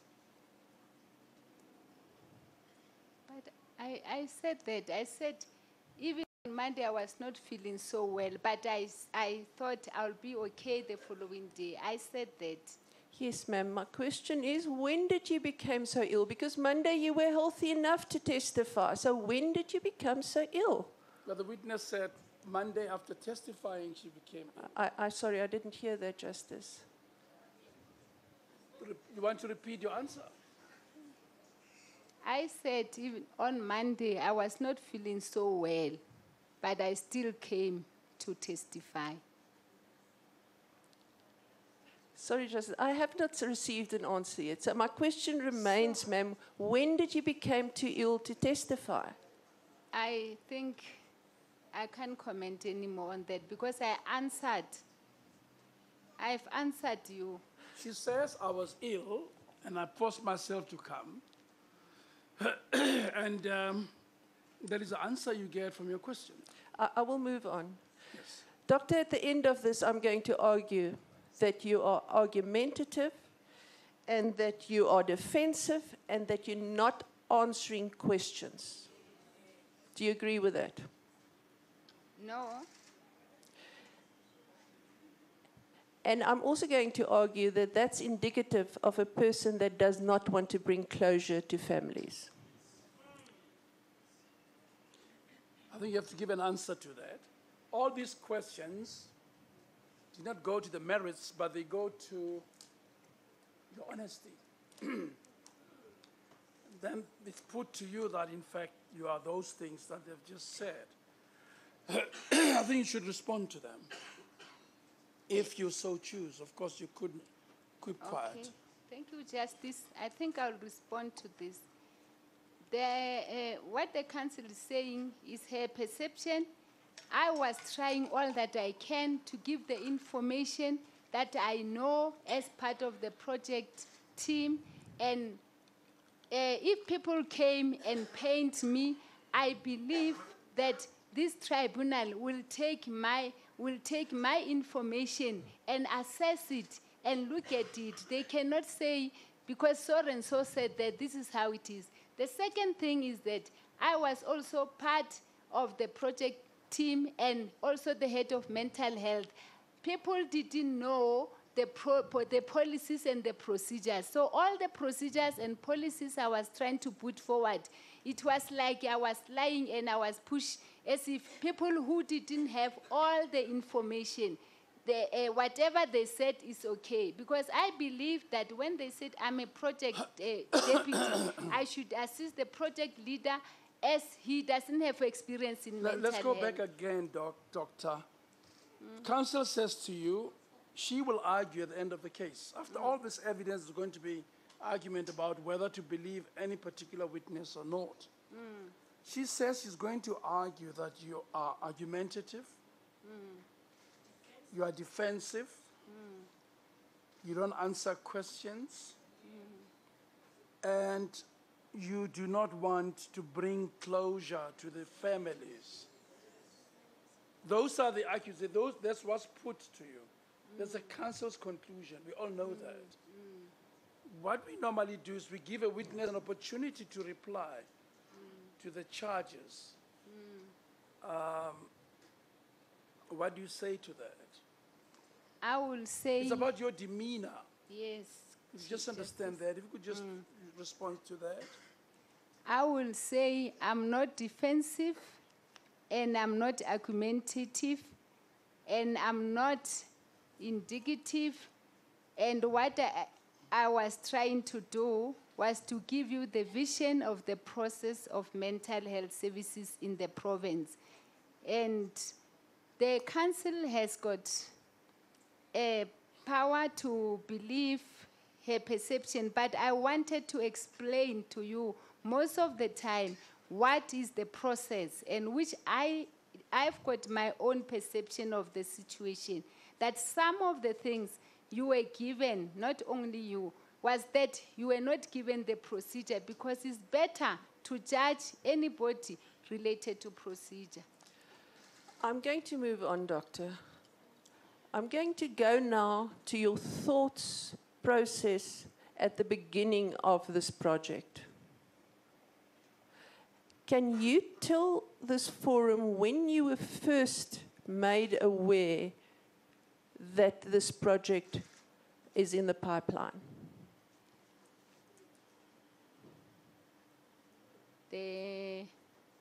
Not arbitration, the whole project. I need to get it clear, Council. Yes, please. When did you know that the Life Esidimeni is going to be closed and all these patients are going to be moved? When was the first indication that you received?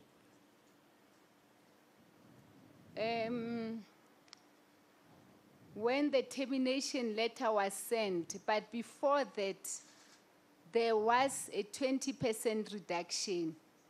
around January, February, before the end of closing year. I know that we must reduce by 20% on top of 200 that is required since we developed the policy. So as we were carrying on, there were still meetings between the leadership and the leadership of life, between ourselves as well. So meaning that 2014-15 financial year, we started to see it may lead us there until the time when the presentation by MEC was made that at the end of 2016-17, the contract will be terminated. Then, September, a letter was issued. I just want to make sure that I understand you. Could you just, without explanation, give us a date on which you were first made aware that Life Esidimeni might, I'll put it as might first, might not continue to render services? I'm not exact, I don't have exact date, but I know the MEC presentation on the budget. So what which might be... Ma'am, I'm asking for a date, the first date. So if you say to me the date the MEC made a budget speech, that will be a date. But I want only one date. Okay. The date the MEC made budget speech, I know that termination is unavoidable. Doctor, I just want to make sure, because you now say no. My question to you is, when was your first hearing that it might close? The first hearing. I think I have answered. When the MEC presented the budget speech, where the last points that affect my directorate was saying by 2016-17 financial year, we'll I think you do have an answer, Council. When I just the wanted to... MEC presented the Okay, budget, I want to we can find out when was that. Yes, I can put it to you. Objectively. On the 19th of June 2015, the MEC made a budget speech. Would you agree with that? It's on the website. Yes, I would like, if you say so, I will agree with it, yes. Good. And it's not something to raise with you, but the full text of that budget speech is no longer on the website. But be that as it may. So you're saying before 15 June 2015, you had no inclination that Life Esidimeni's contract might be closed? Sorry, Council, I missed something. 9th or 20th? 15 July 2015. Thank you. What I had before that was the 200 beds that must be reduced as agreed between us and Life Esidimeni, and the 20% that must be discharged. That is what I know. But before that. Sorry, Dr. Malumela, I have misled you. It's on the 19th of June 2015. Yes, sorry. Okay. Now let us just look before that date, 19 June 2015, what had happened, of which you are aware. You were aware of the closing of Selby. Yes, I was aware. According to Dr. Tala, in evidence here, he says by March 2015, the rumor was already going around.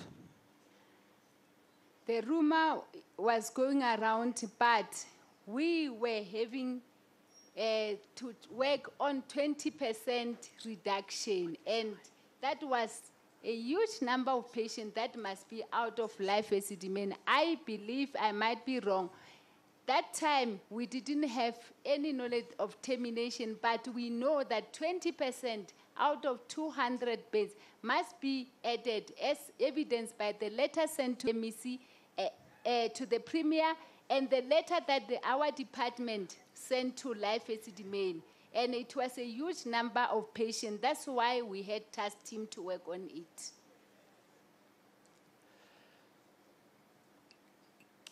Do you know the Health Advance Institute? Have you heard about them? That's correct, Council. Have you instructed them to do a cost analysis of life of Esidimeni? The department did, Council. Ma'am, I'm asking you, doctor, did you instruct them? Not me as directorate. Who instructed them? The department Who from in the financial unit. And that falls directly to the people that you must look for after the mental health patients. Yes. So they probably involved you in the process. I was in the meeting, that's true. And this was before the MEC speech, wasn't it? That's correct. So even before the MEC speech, you knew that the department was looking at closing Life Esidimeni. I didn't know as it will be closing because every year when we plan, we'll look at where can we reduce cost. Throughout my time in the directorate, Life Esidimeni will come and say, what can we do with Life Esidimeni? I remember, I don't have to bore you. First, we said we can reduce by 100 beds. It didn't happen, just like that. So it was just a prioritization. Nobody mentioned the closure at that time. Even, I think, Life didn't So even why know. would you go to do a cost analysis if you're not intending to close them? I think as it was presented to us, because the department had challenges, they had to look at all areas, and then cost analysis was something that needs to be done before maybe they take any decision, whether to terminate or to add or reduce by 20%, because after that we had to reduce by 20%. I want to put it to you that according to the Health Advance Institute, they already visited Waverley on the 15th of March 2015. Are you aware of that? That's correct. And this is long before the MEC speech. True. Yes. And you would also know on the 16th of March, there was a meeting with your department with SASOP about the closure. Isn't that so? It was not about the closure. It was about the 20% reduction. Okay, let me move on. The Health Advance Institute gave you the report in May 2015. Is that right? That's correct. And they found that Life Esidimeni is cost effective. Is that right? That's correct. In June 2015, when you had your regular meetings, I'm sorry, Council. What did you understand cost effective to mean? My understanding was that although the finance section wanted them to check if we are not paying too much, the report said we are not paying too much than what we could pay. So that's how I think. So it was, and in the other words, it service was, as well, it was economical. You know, you're getting value for money. For money. And then, yes. So it was, okay.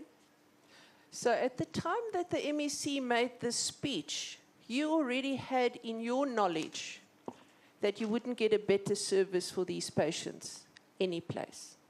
Would you agree with that? No, Council. You didn't agree with the report that you paid nearly R500,000 for? Although I agreed with the report, but I didn't agree that we won't find any place where we can get better service. So, doctor, what you're telling me, you're asking an expert to do a cost analysis. They come back to you to say, this is the best service you're going to get, and you don't agree with that. No, I never said I don't agree with that, but I heard you saying you think there can be other areas where they can still get better service. You will pardon me if I heard you wrong. I'm not sure what you're saying. Okay, can I ask you to repeat the question? No, please Maybe don't I'm ask the me one questions. who didn't Okay, understand. Council must restate the question. If we start answering questions backwards and forwards, then we are going to run into trouble. Absolutely. I think your question was, if the report was, the expert report showed that Life Esidimeni was cost effective, how could you have found a place that would give a better service than that? I could say initially it was said they might advertise for another services, but that has got no record because when we were in the meeting. But it was not me to take a decision of whether we will terminate, even if we have got the Let's try report. again, Doctor. She says, what council says is that you knew after the report that you can't have a more cost-effective institution to look after your patients. That's actually the question that she asked. Okay. Do you agree with that? Yeah, I know that. I agree with that. Yeah. That report of that was given. So when the MEC now made this budget speech of closing Life Esidimeni, you no doubt said to her, but we paid R500,000 for these experts, and they say we shouldn't do it. What did you do that? I was not having meetings with MEC. No, I'm not So I asking you that, couldn't- ma'am. Did you Yes. raise your concern? I didn't raise any concern to MEC, but in our own unit I did, but there was nothing we can do at the level that I am. You say you raised concerns. With whom did you raise concern? We discussed it as the clinician. In the first meeting when we received the report, clinicians were there. And then we all realized what is in the report. But we are not dealing with finance. And the finance team were also there. The fact that they will terminate at the end, in our meeting with the Health Advance Institute, it was not indicated. Ma'am, I'm not sure which question you're answering now. Doctor, my question to you is, did you raise, after the MEC said we're closing Life Esidimeni, did you raise the issue that this is not a good decision? And you said, yes, we raised it in our unit. And I'm trying to find out, what does that mean, that you raise concerns in your unit? I was under the impression we were talking to the high report. We discussed the high report. When the MEC indicated termination, I didn't raise anything. I went to the Act and Regulation, check if that is in line. Because if they are telling me that this company has been there for 36, it's not still in line with the procurement. So there was nothing. I will just check. If I have to be involved, where am I? Ma'am, Where is my you've unit? said that so many times. I'm just asking you, yes or no, did you raise concerns, saying we paid somebody nearly R500,000 to do a report, and now we're going against it? No. Thank you. Now, I want to go through the times that you could have raised concerns if you wanted to. We know that the MEC made a speech on 19 June 2015, and you didn't raise concerns at that stage. Is that right? On the 22nd of June 2015, SASOF wanted to discuss this termination, and your department refused to discuss, according to the evidence of... Answer to each of them, please. Yes. It's just so easy and so efficient. Yeah. You didn't... First one, MEC made the statement public, and you did not raise your concern. That was put to you. Please answer to that. No, I didn't. Okay. Then on the 22nd of June 2015, a few days later, SASOP wanted to discuss this with the department in the regular meeting, and Dr. Talatala said you weren't willing to discuss this. Did you raise your concern at that stage? Can I get the point? Dr. Daladala, are you saying Dr. Daladala indicated I was not willing to discuss that? Ma'am, he said that on the 22nd of June 2015, you had a regular meeting with SASOP, Okay. and they wanted to raise this issue, and your department or you did not want the discussion on that day? I will say that is incorrect and I must qualify it. Okay. The meeting we have with SASOP, it was not including the executive leadership. It was from my level and my daddies. So at that meeting, we could talk about life Esidimeni challenges, which we did. And thereafter, they wrote a letter to the MEC. Yes, ma'am. I'm only asking about the 22nd of June. On that meeting, you didn't raise concerns about it. That's why I wanted to have records and see what is happening. I don't know which minutes you have, but I do have minutes that we had meeting with SASOP where we have discussed about life Esidimeni. We'll get to that, ma'am. On the 15th of July 2015, you prepared an executive presentation of 2 options. Do you agree with that? I remember so. At that presentation, you didn't raise any problems with closing life Esidimeni. Is that so? At that time, there was not yet a termination notice. We were still working on the 20% and the 200. No, ma'am. You already said the MEC said we're closing, and you were closing. Did you raise any concerns that this financially doesn't make sense? Although MEC raised in the meeting council, they have not yet given us a termination letter, and I was not sure that what she has raised it means that we're actually terminating or we still work on the 20%. So I couldn't raise that because we were busy working on the 20%. So, ma'am, when you got the 2 options of closing life Esidimeni on the 15th of July, that was your plans, wasn't it? That was our plan, was not for closing, but of where do we place the patient who want to leave life Esidimeni, the 20% that must leave life Esidimeni, where should they go? Firstly, I knew our hospital cannot cope alone. That's why when we prepared, there was an issue of NGOs. Ma'am, on the 9th of September 2015, you had a meeting with for the need of NGOs and to create space to accommodate all life Esidimeni patients. It was not September. It was not for the termination, if that is that meeting. It was for the 20%. 20% of Okay, 100 let us see what that document says. Please go to file number 8.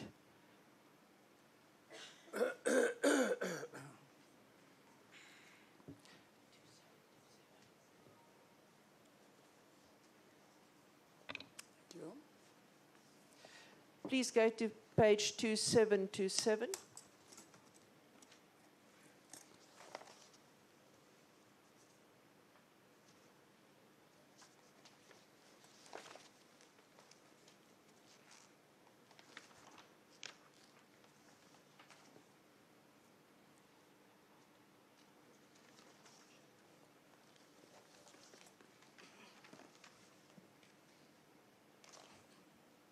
I found it.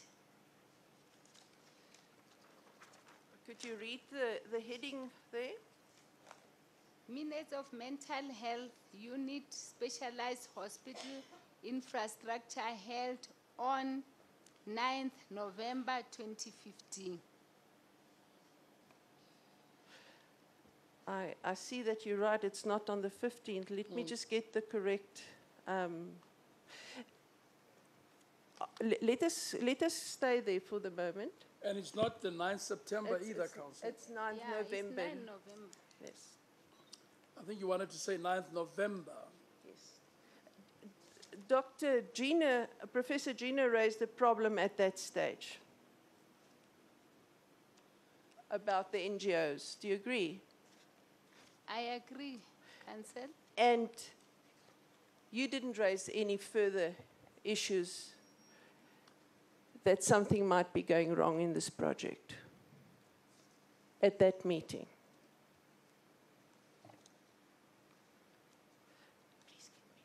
We were working together as this team. I believed that Professor Gina was warning us that we need to be much careful in our plan so that patients may not relapse. So we had to strengthen our planning and ensure that. That was a warning, that a risk that must be planned Doctor, against. I'm asking you, at that meeting, you did not raise any concerns. Is that right? That is not right, because it doesn't mean that what is not written there, it means that I didn't raise a Please concern. tell us did you raise concerns at that meeting? Yes, we were all. No, I'm asking about you. I'm not asking about anybody else. Please, doctor. We're going to be here the whole day if you don't answer my questions. As the director of mental health services at that time, I raised a concern that we will have to work hard and smart to ensure that what Professor Gina was saying is avoided.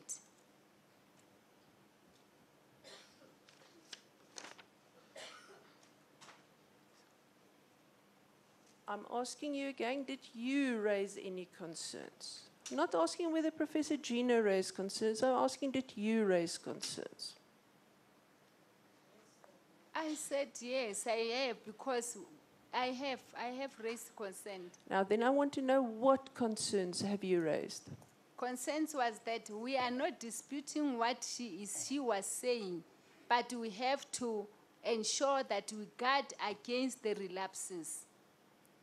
Yes, but that was her concern. It wasn't your concern. I want to know, what concerns did you raise? That's why we work as a team. Because my concern was not written, Dr. Manamela said, it doesn't mean that I didn't raise any concern. So, if I understand your question then correctly, you didn't raise any fresh concerns at this meeting.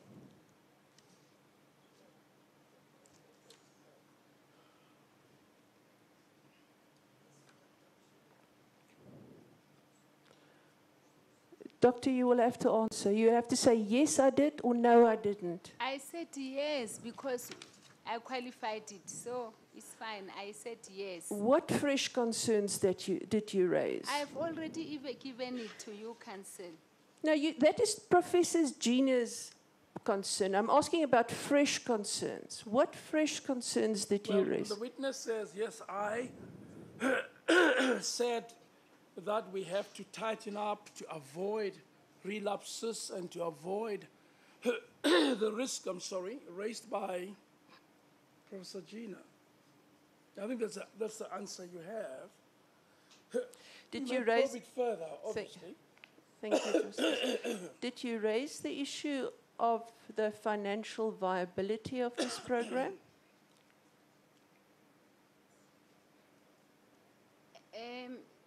Of the termination program. At this meeting on the 9th of November, did you raise any concerns about the financial viability of the program? As you look at the the second column, where the report was mentioned about the finances, I think that means that we discussed the finances under these clinicians, all the understanding, whatever is taught, and Auditor General procurement process. We raise consent here, but we, as you see here, we were also overruled by other acts and prescription of procurement, as is indicated. So what was left for us was, what do you do to ensure that the patient will not be jeopardized? Will not what? Jeopardize. Yeah. What will we do to ensure that the patients are not condition, in other words, is not jeopardized? Yeah. Can I just make sure that we're on the same page? Did you say to anybody at that meeting, financially, closing of Life Esidimeni is not making sense? I think I have answered that, and Could you answer it again, please, with a yes or a no? Oh yes, I will say in that meeting, for us to accept. We have already accepted the termination. The team were already commissioned. So there was no way or no usefulness for me to say, financially, we must stop this. Like I said, I was guided by all the prescription of the department and the government. Ma'am, so is your answer no?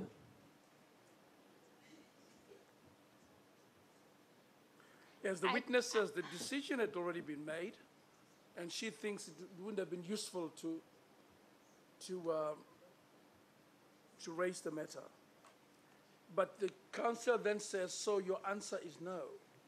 I can't remember because this meeting was long ago, but we discussed about the finance and we have already agreed to carry on with the plan. Yeah. Could I please ask you just to put that file aside for a while and go to volume 2?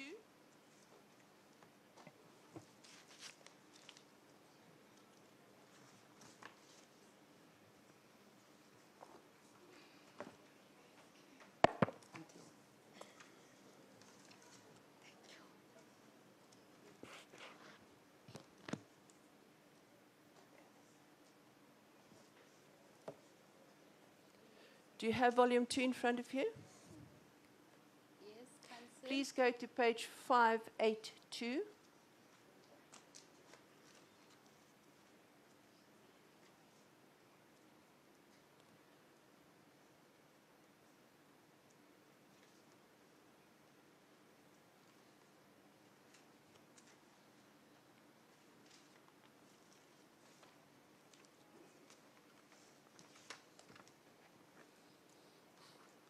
Do you have the letter? Page 582. Yes, I have the letter. Have you acquainted yourself with that letter now? Is it a letter signed by you? No, it's signed by the deputy in my office because I was not available on that day. Is it the letter that went out on your instructions? I believe so because he was. What is the reason for this letter?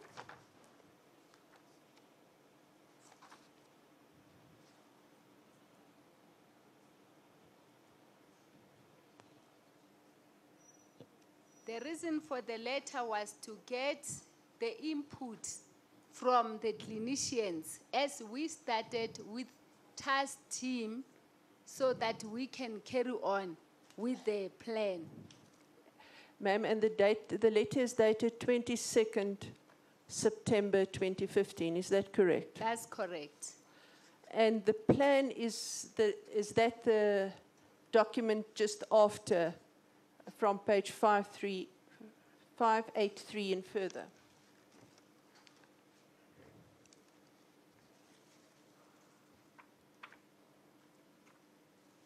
That's correct. And this is the plan that you wanted people to comment on? That's correct.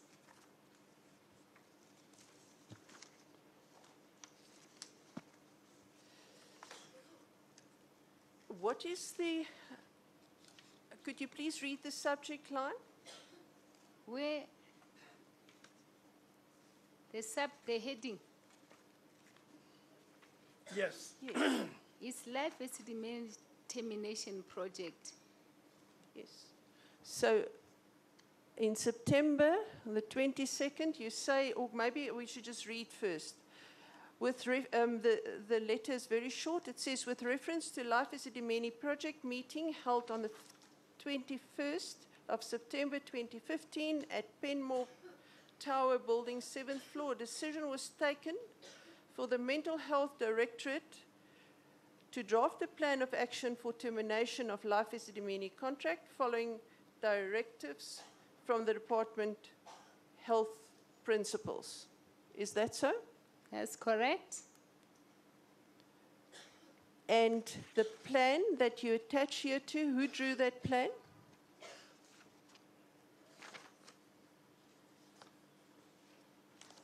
Who drew the plan? Should I read the whole plan? All, or the Ma'am, heading? I'm asking who was the author of the plan? There's an attached plan. They want to Okay. know who authored it.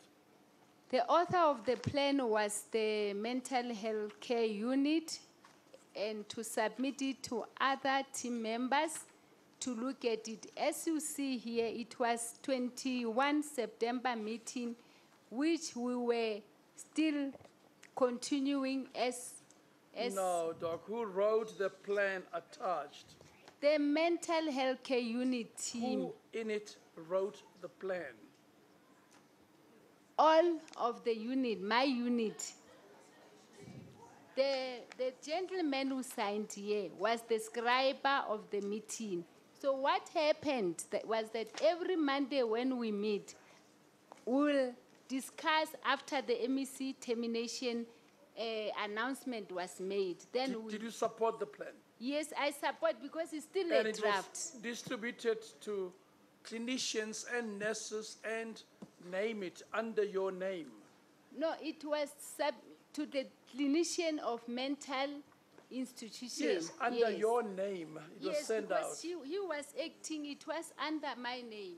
Under your instructions. It was under my name and under the meeting that we had. It No, means but under my your instructions. instructions that it be distributed. Yes, I said that whatever plan we're going to develop, it must be Then distributed. council asked you who wrote the plan. That's what I'm saying, Justice. The team will meet and write the plan. It's not one person's Yeah. plan. Did you approve of the plan once it yeah, is written? in my unit, they wrote this plan and submit. But you approved of the plan once it was written. The draft, yes, to say people will add on the draft. Council. Thank you. Did you It raise your took 8 hours to get the answer, but we've got an answer. Thank I you, mean, Ju- take 8 questions, sorry. Thank you, Justice. Did you at all during the meeting of the 21st, when this plan was drafted, say this is a mistake?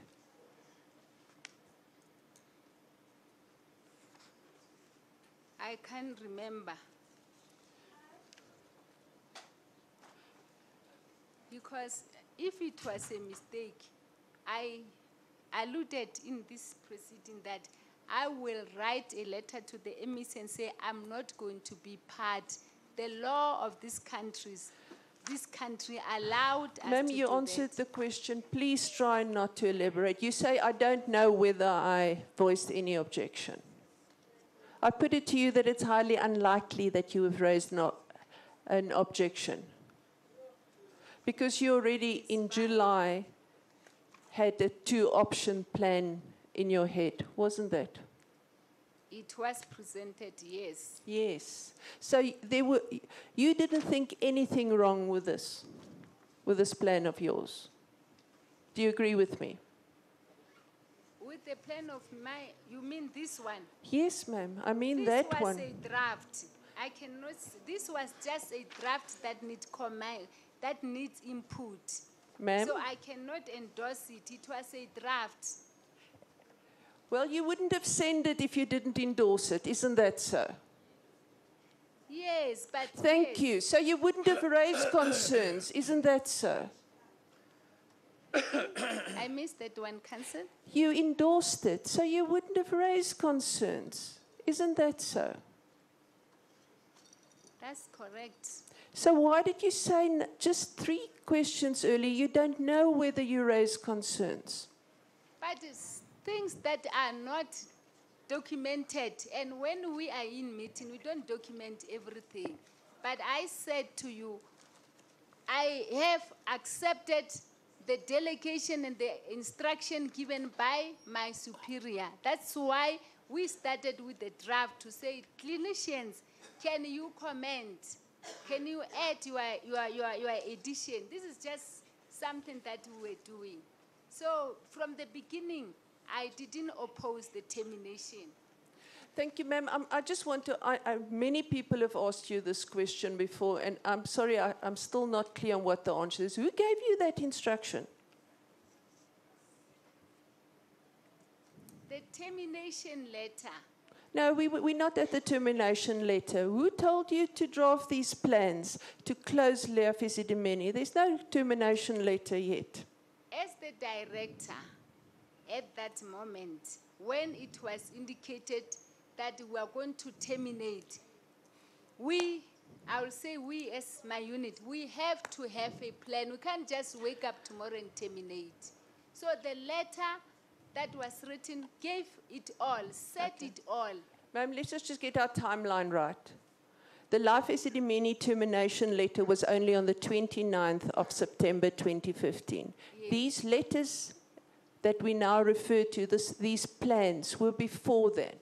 Now, my question to you is, again asked, who gave you the instruction to prepare plans to close Life Esidimeni?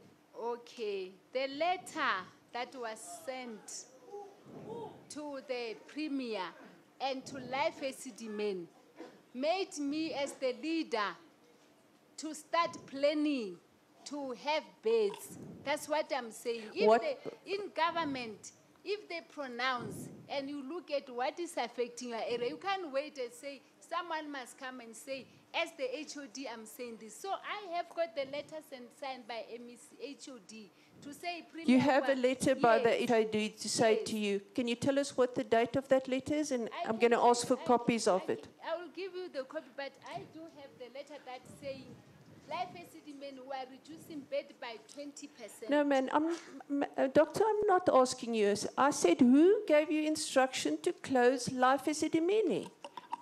And we've all been asking you that question through the last 3 days. I really don't know what answer I can give anymore, because it says it's clear the letter was signed by the HOD. And I told you that there was a time we were working on 20%.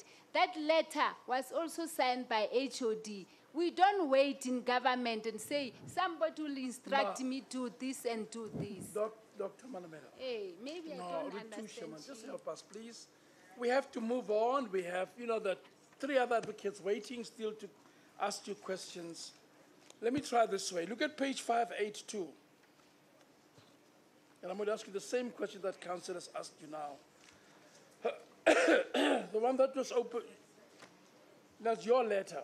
Can you see that, page 582? Yes, I see it. You're asked to read the heading. That is proposed Life Esidimeni termination project. Can you see that? Yes. So it's not about all this 20% you're talking about. Then look in the middle. It says, a plan of action for termination of Life Esidimeni contract following directives from the Department Health principals. Yes. And the question is that, it's just that straightforward. Which principals gave you the direction? Directive you're talking about in your letter? At this point, it was MEC who pronounced. Just speak properly into the mic. It was? It was after the MEC pronounced that we are going to terminate, but the letter to Life was not yet done. Yes, you look We at know the that. date. You've said it Yes. 100 times. Yes, that is What council is asking, in your own, under your own hand, a letter written by you, you say, following directives from the Department of Health principals. Yes. And she's asking you, who gave you those directives? The principals at that time, it was MEC because she pronounced. Just say and their names, no explanation. Let's know who. Okay. You already told us you have been instructed. We know that. In your own letter, give us a list of your principals who instructed you. My principals will be the political head, Ms.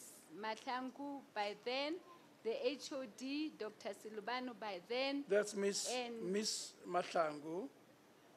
And the DD. And then Dr. Silubane, what was his position then? HOD, the DDG clinical, Dr. Libete, and other chief directors, which I don't know. I don't know who was called to take part. But those by name were your principals who gave you directives to make plans for the termination of Life Esidimeni contract, right? These are my Okay. my Council. Was this in, or were these instructions given to you in writing? The instruction was not written to me. It's just the written pronouncement by the MEC. That wasn't written, ma'am. It was a speech. Yeah, that speech, because that's how we work. When the speech is given, you look at what affect your unit so that you are able to So it plan was your in own time. initiative. Is that what you're saying? You heard a speech and it's your own initiative to now close, despite expert opinion to the contrary. The answer will be two-way. It was our initiative. We were also still working on the reduction in 20%. We're not yet there. Let us forget about the reduction, Doctor. Otherwise, we're going to go in circles. But So can I just put to you, and if you can just answer me clearly. So what you're saying is there was no instruction given to you. You were merely working on the suggestion in a political speech. no, because Now, the please, you say no, then please Yes. show us the written instruction. I have the written, it's not saying Dr. Manamela's unit, but it's saying Life Esidimeni, we're reducing 20%. Ma'am, did I have not that. just I tell have. you we're leaving the 20% aside? We're talking about closing now. So when you leave the 20% aside, it's difficult because by that time, the termination letter was not yet given to Life. So myself, my team, and the clinician were still working on the plan. And when we were busy on the plan, termination pronouncement was made. Then we say, we need to develop the plan. So that's why, it's Okay. in government, things it cannot just say yes or no only. Yes. That's what I'm trying to explain to you. Ma'am, I was asking you for a written instruction. No, There were no written instruction. No written instruction. It's for And the we first know time that the now I hear. termination letter was only written on the 29th Yes. of September. Yes. So when you had written this document that the Honourable Justice just referred you to, there were no reason for you to terminate yet. There was a reason because at that time, Life was still struggling to reduce the 20%. I will show you the letter. So the termination announcement or letter notice found us in the plan to try to assist those who will be from Life because of the letter that was signed. I will give you the letter because we cannot deal with it in an isolated area. Okay, find the letter in the meantime, and I'll send one of my support staff to come and pick it up. You don't have to do it now, during lunchtime. Okay. If you give it to them, let them copy it. Aviwe, okanye ubakeng. If you give it to them, they'll copy it and can hand it in. All right. Council, you Thank may you, proceed. Justice. Thank you, Justice. The termination letter was given on the 22nd of September. 29th, sorry, you're right. I'm very sorry. And on the 30th of September, you signed a plan for what should happen next, a draft plan. Is that right? That's correct. But the plan wasn't co-signed by Mr. Musanoki for about a year. Do you agree with that? I saw that, thanks. That's true. So why did he not sign your plan? If you know. If you don't know, then say so. No, I will say, in government, you submit document. At times, they take time. At times, they don't come back. Because at that time, the plan was sent. He was he was also not yet in our area. So it took time, and that plan was already signed. And when it needed, we just gave it to him. So I cannot be sure of Ma'am, in that plan, you didn't raise any objection to this ludicrous, financially bad plan of closing Life Esidimeni. Is that so? Yes, I didn't raise it. Yes. But you knew about it. I knew about it. And you knew that your NGOs didn't have the capacity to look after these patients, didn't you? I didn't know at that time. But you haven't yet built capacity. You knew that. You knew that patients go, if they release, they end up in the streets.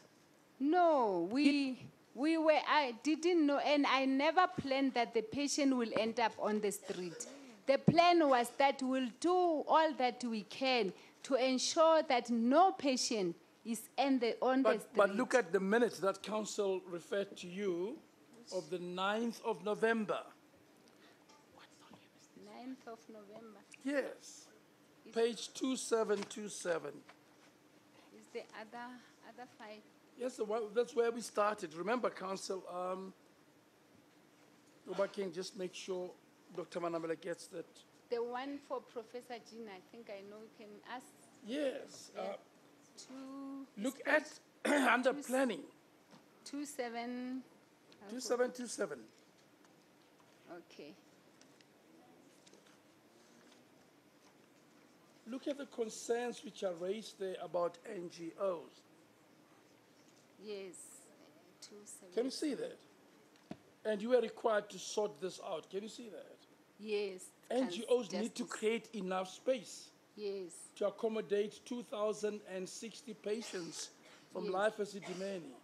Team leaders wanted to know how many residential care facilities. That's Team correct. leaders wanted to know how many daycare facilities. That's correct. Look at that important line. Adjudication of NGOs need to be conducted. That's correct, Council. Finalization of available beds at NGOs. Prof. Gina mentioned that NGOs are not well equipped. And if patients relapse, they send them to hospital and refuse to take them back. And then who's on the right responsible person? Dr. MJ Manamela. That's you. That's So correct. this was like a neon light. It was a red light flashing like this. Yes. Already in November 2015. Yes, that's Watch why. out the NGOs. Capacitate them. Yes, Adjudicate them properly. that's correct. Make sure that there are no relapses of patients at NGOs. That's true. Now, council says to you, you knew this was a bad plan. Like I said, Chief, I said Justice, all this were almost part of the risk that you must work against. It was indicated in November, if the termination time was not extended, it was going to be much chaos. But at that time, 9th of November, we have to work on what was raised. And when it's delegated to me, it means me and my team, we need to work together. Council is going to refer you to many other documents. I'll just refer you to one. Yes. Where the same concern was raised about the readiness of the NGOs to look after these vulnerable people. But I'm sure Advocate Krause will take you there. Anyway, the answer is you knew that they were bad, but you thought because of the extension, you'll be able to remedy the risk, right? We started to remedy the rest. We just didn't thought. We There's your started answer, to work Council. towards that. She thought she'll be able to remedy the risk. But at that stage, no extension was yet given, Doctor. Do you want to answer to that?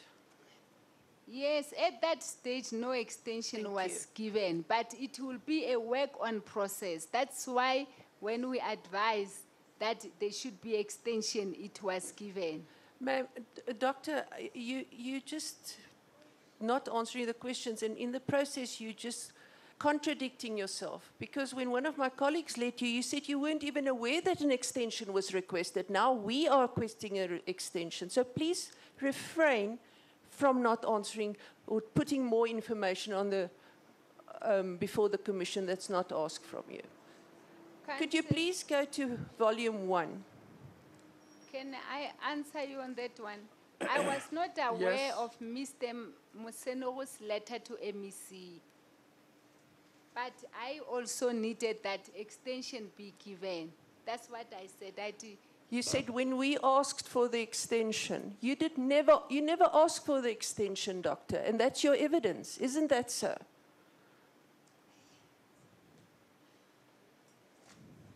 I was a deputy project manager. The project leader asked for extension. But you said you weren't So- aware of that, doctor. It's just that he didn't copy me the letter. But You that said was you weren't discussed. aware of that, doctor. I hope maybe you didn't understand. So are you now understand me saying well. that, are you now saying you requested an extension? I'm saying in a meeting, as we work together with the project manager, we indicated that it will be better to have extension. I'm But gonna ask when the- he wrote a letter, he didn't copy me. I'm And going to we ask you saw- again, doctor. Did you request an extension, you yourself? Me, myself, verbally in the meeting, and the chief, the project manager went and presented the way he did. And you weren't aware of that. Let's move on. Please go to file volume number 1.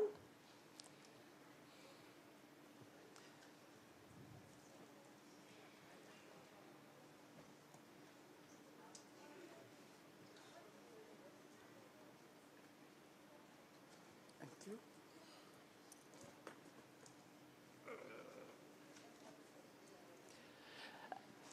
Please go to page 331 in volume 1.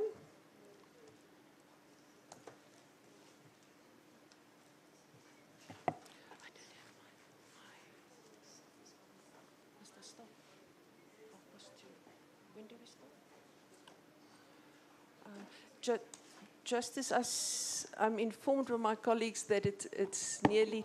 Might I just finish just Yes, I this, think this one finish this issue? reference. Thank you. I've seen that, but I think you are at something, finish the reference and we adjourn. Thank you very much, Justice. Ma'am, do you have the document in front of you? 331.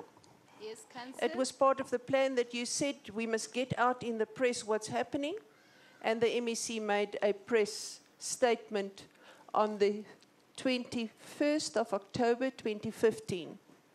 Is that so? That's It was correct. part of your plan.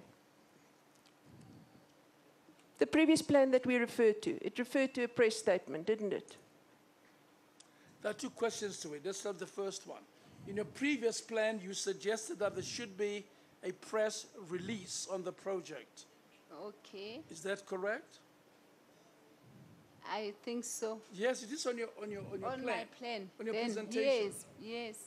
Now, the second question is, Council? Thank you. And this was the release immediately after your plan. Do you agree?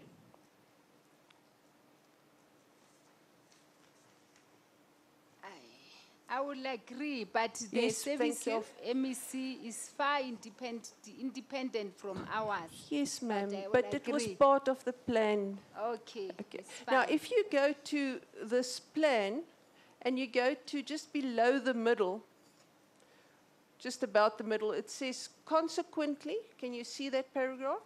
With the MEC's release, Yes, in the middle of the page. okay, Consequently, do you see that? yes.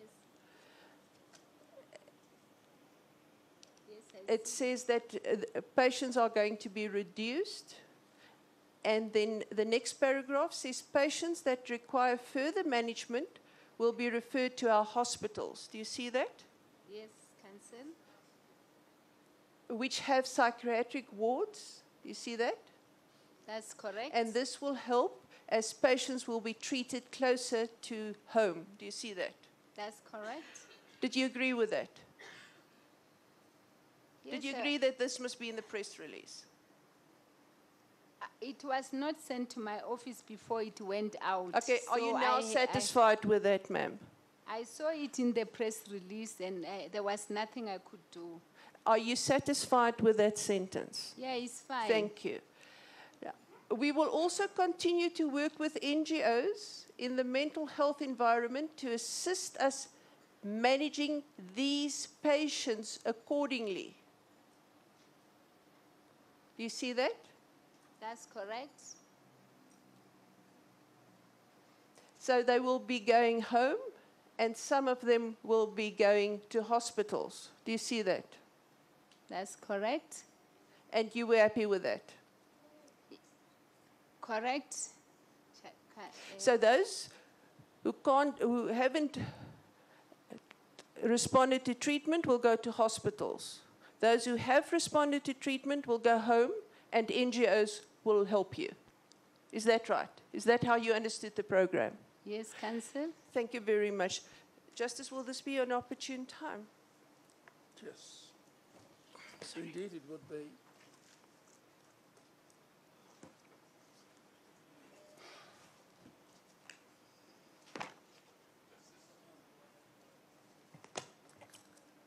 Yes, Advocate Willebal. Justice, we've heard Dr. Manamela refer to pre-assessment reports on the licensing of the NGOs in the evidence. Now, we haven't had sight of those reports. If we can perhaps just request Dr. Manamela to see whether or not she can get those reports so that we can also have a view of what they say. Yes, Dr. Manamela heard you. Did you hear Council's requests that we get copies of the assessment reports? I can avail those that I have, but some of them are in my office. But the ones that I have, I will avail it, and they will make copies to you. Thank you, Doctor. We're going to adjourn, I think, till 2:30. Thank you.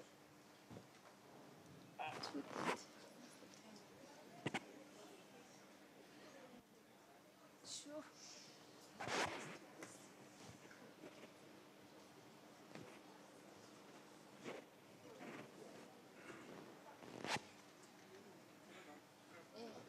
The document.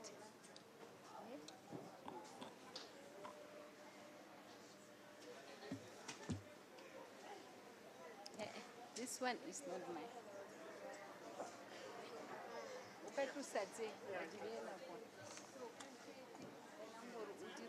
Copy, ne?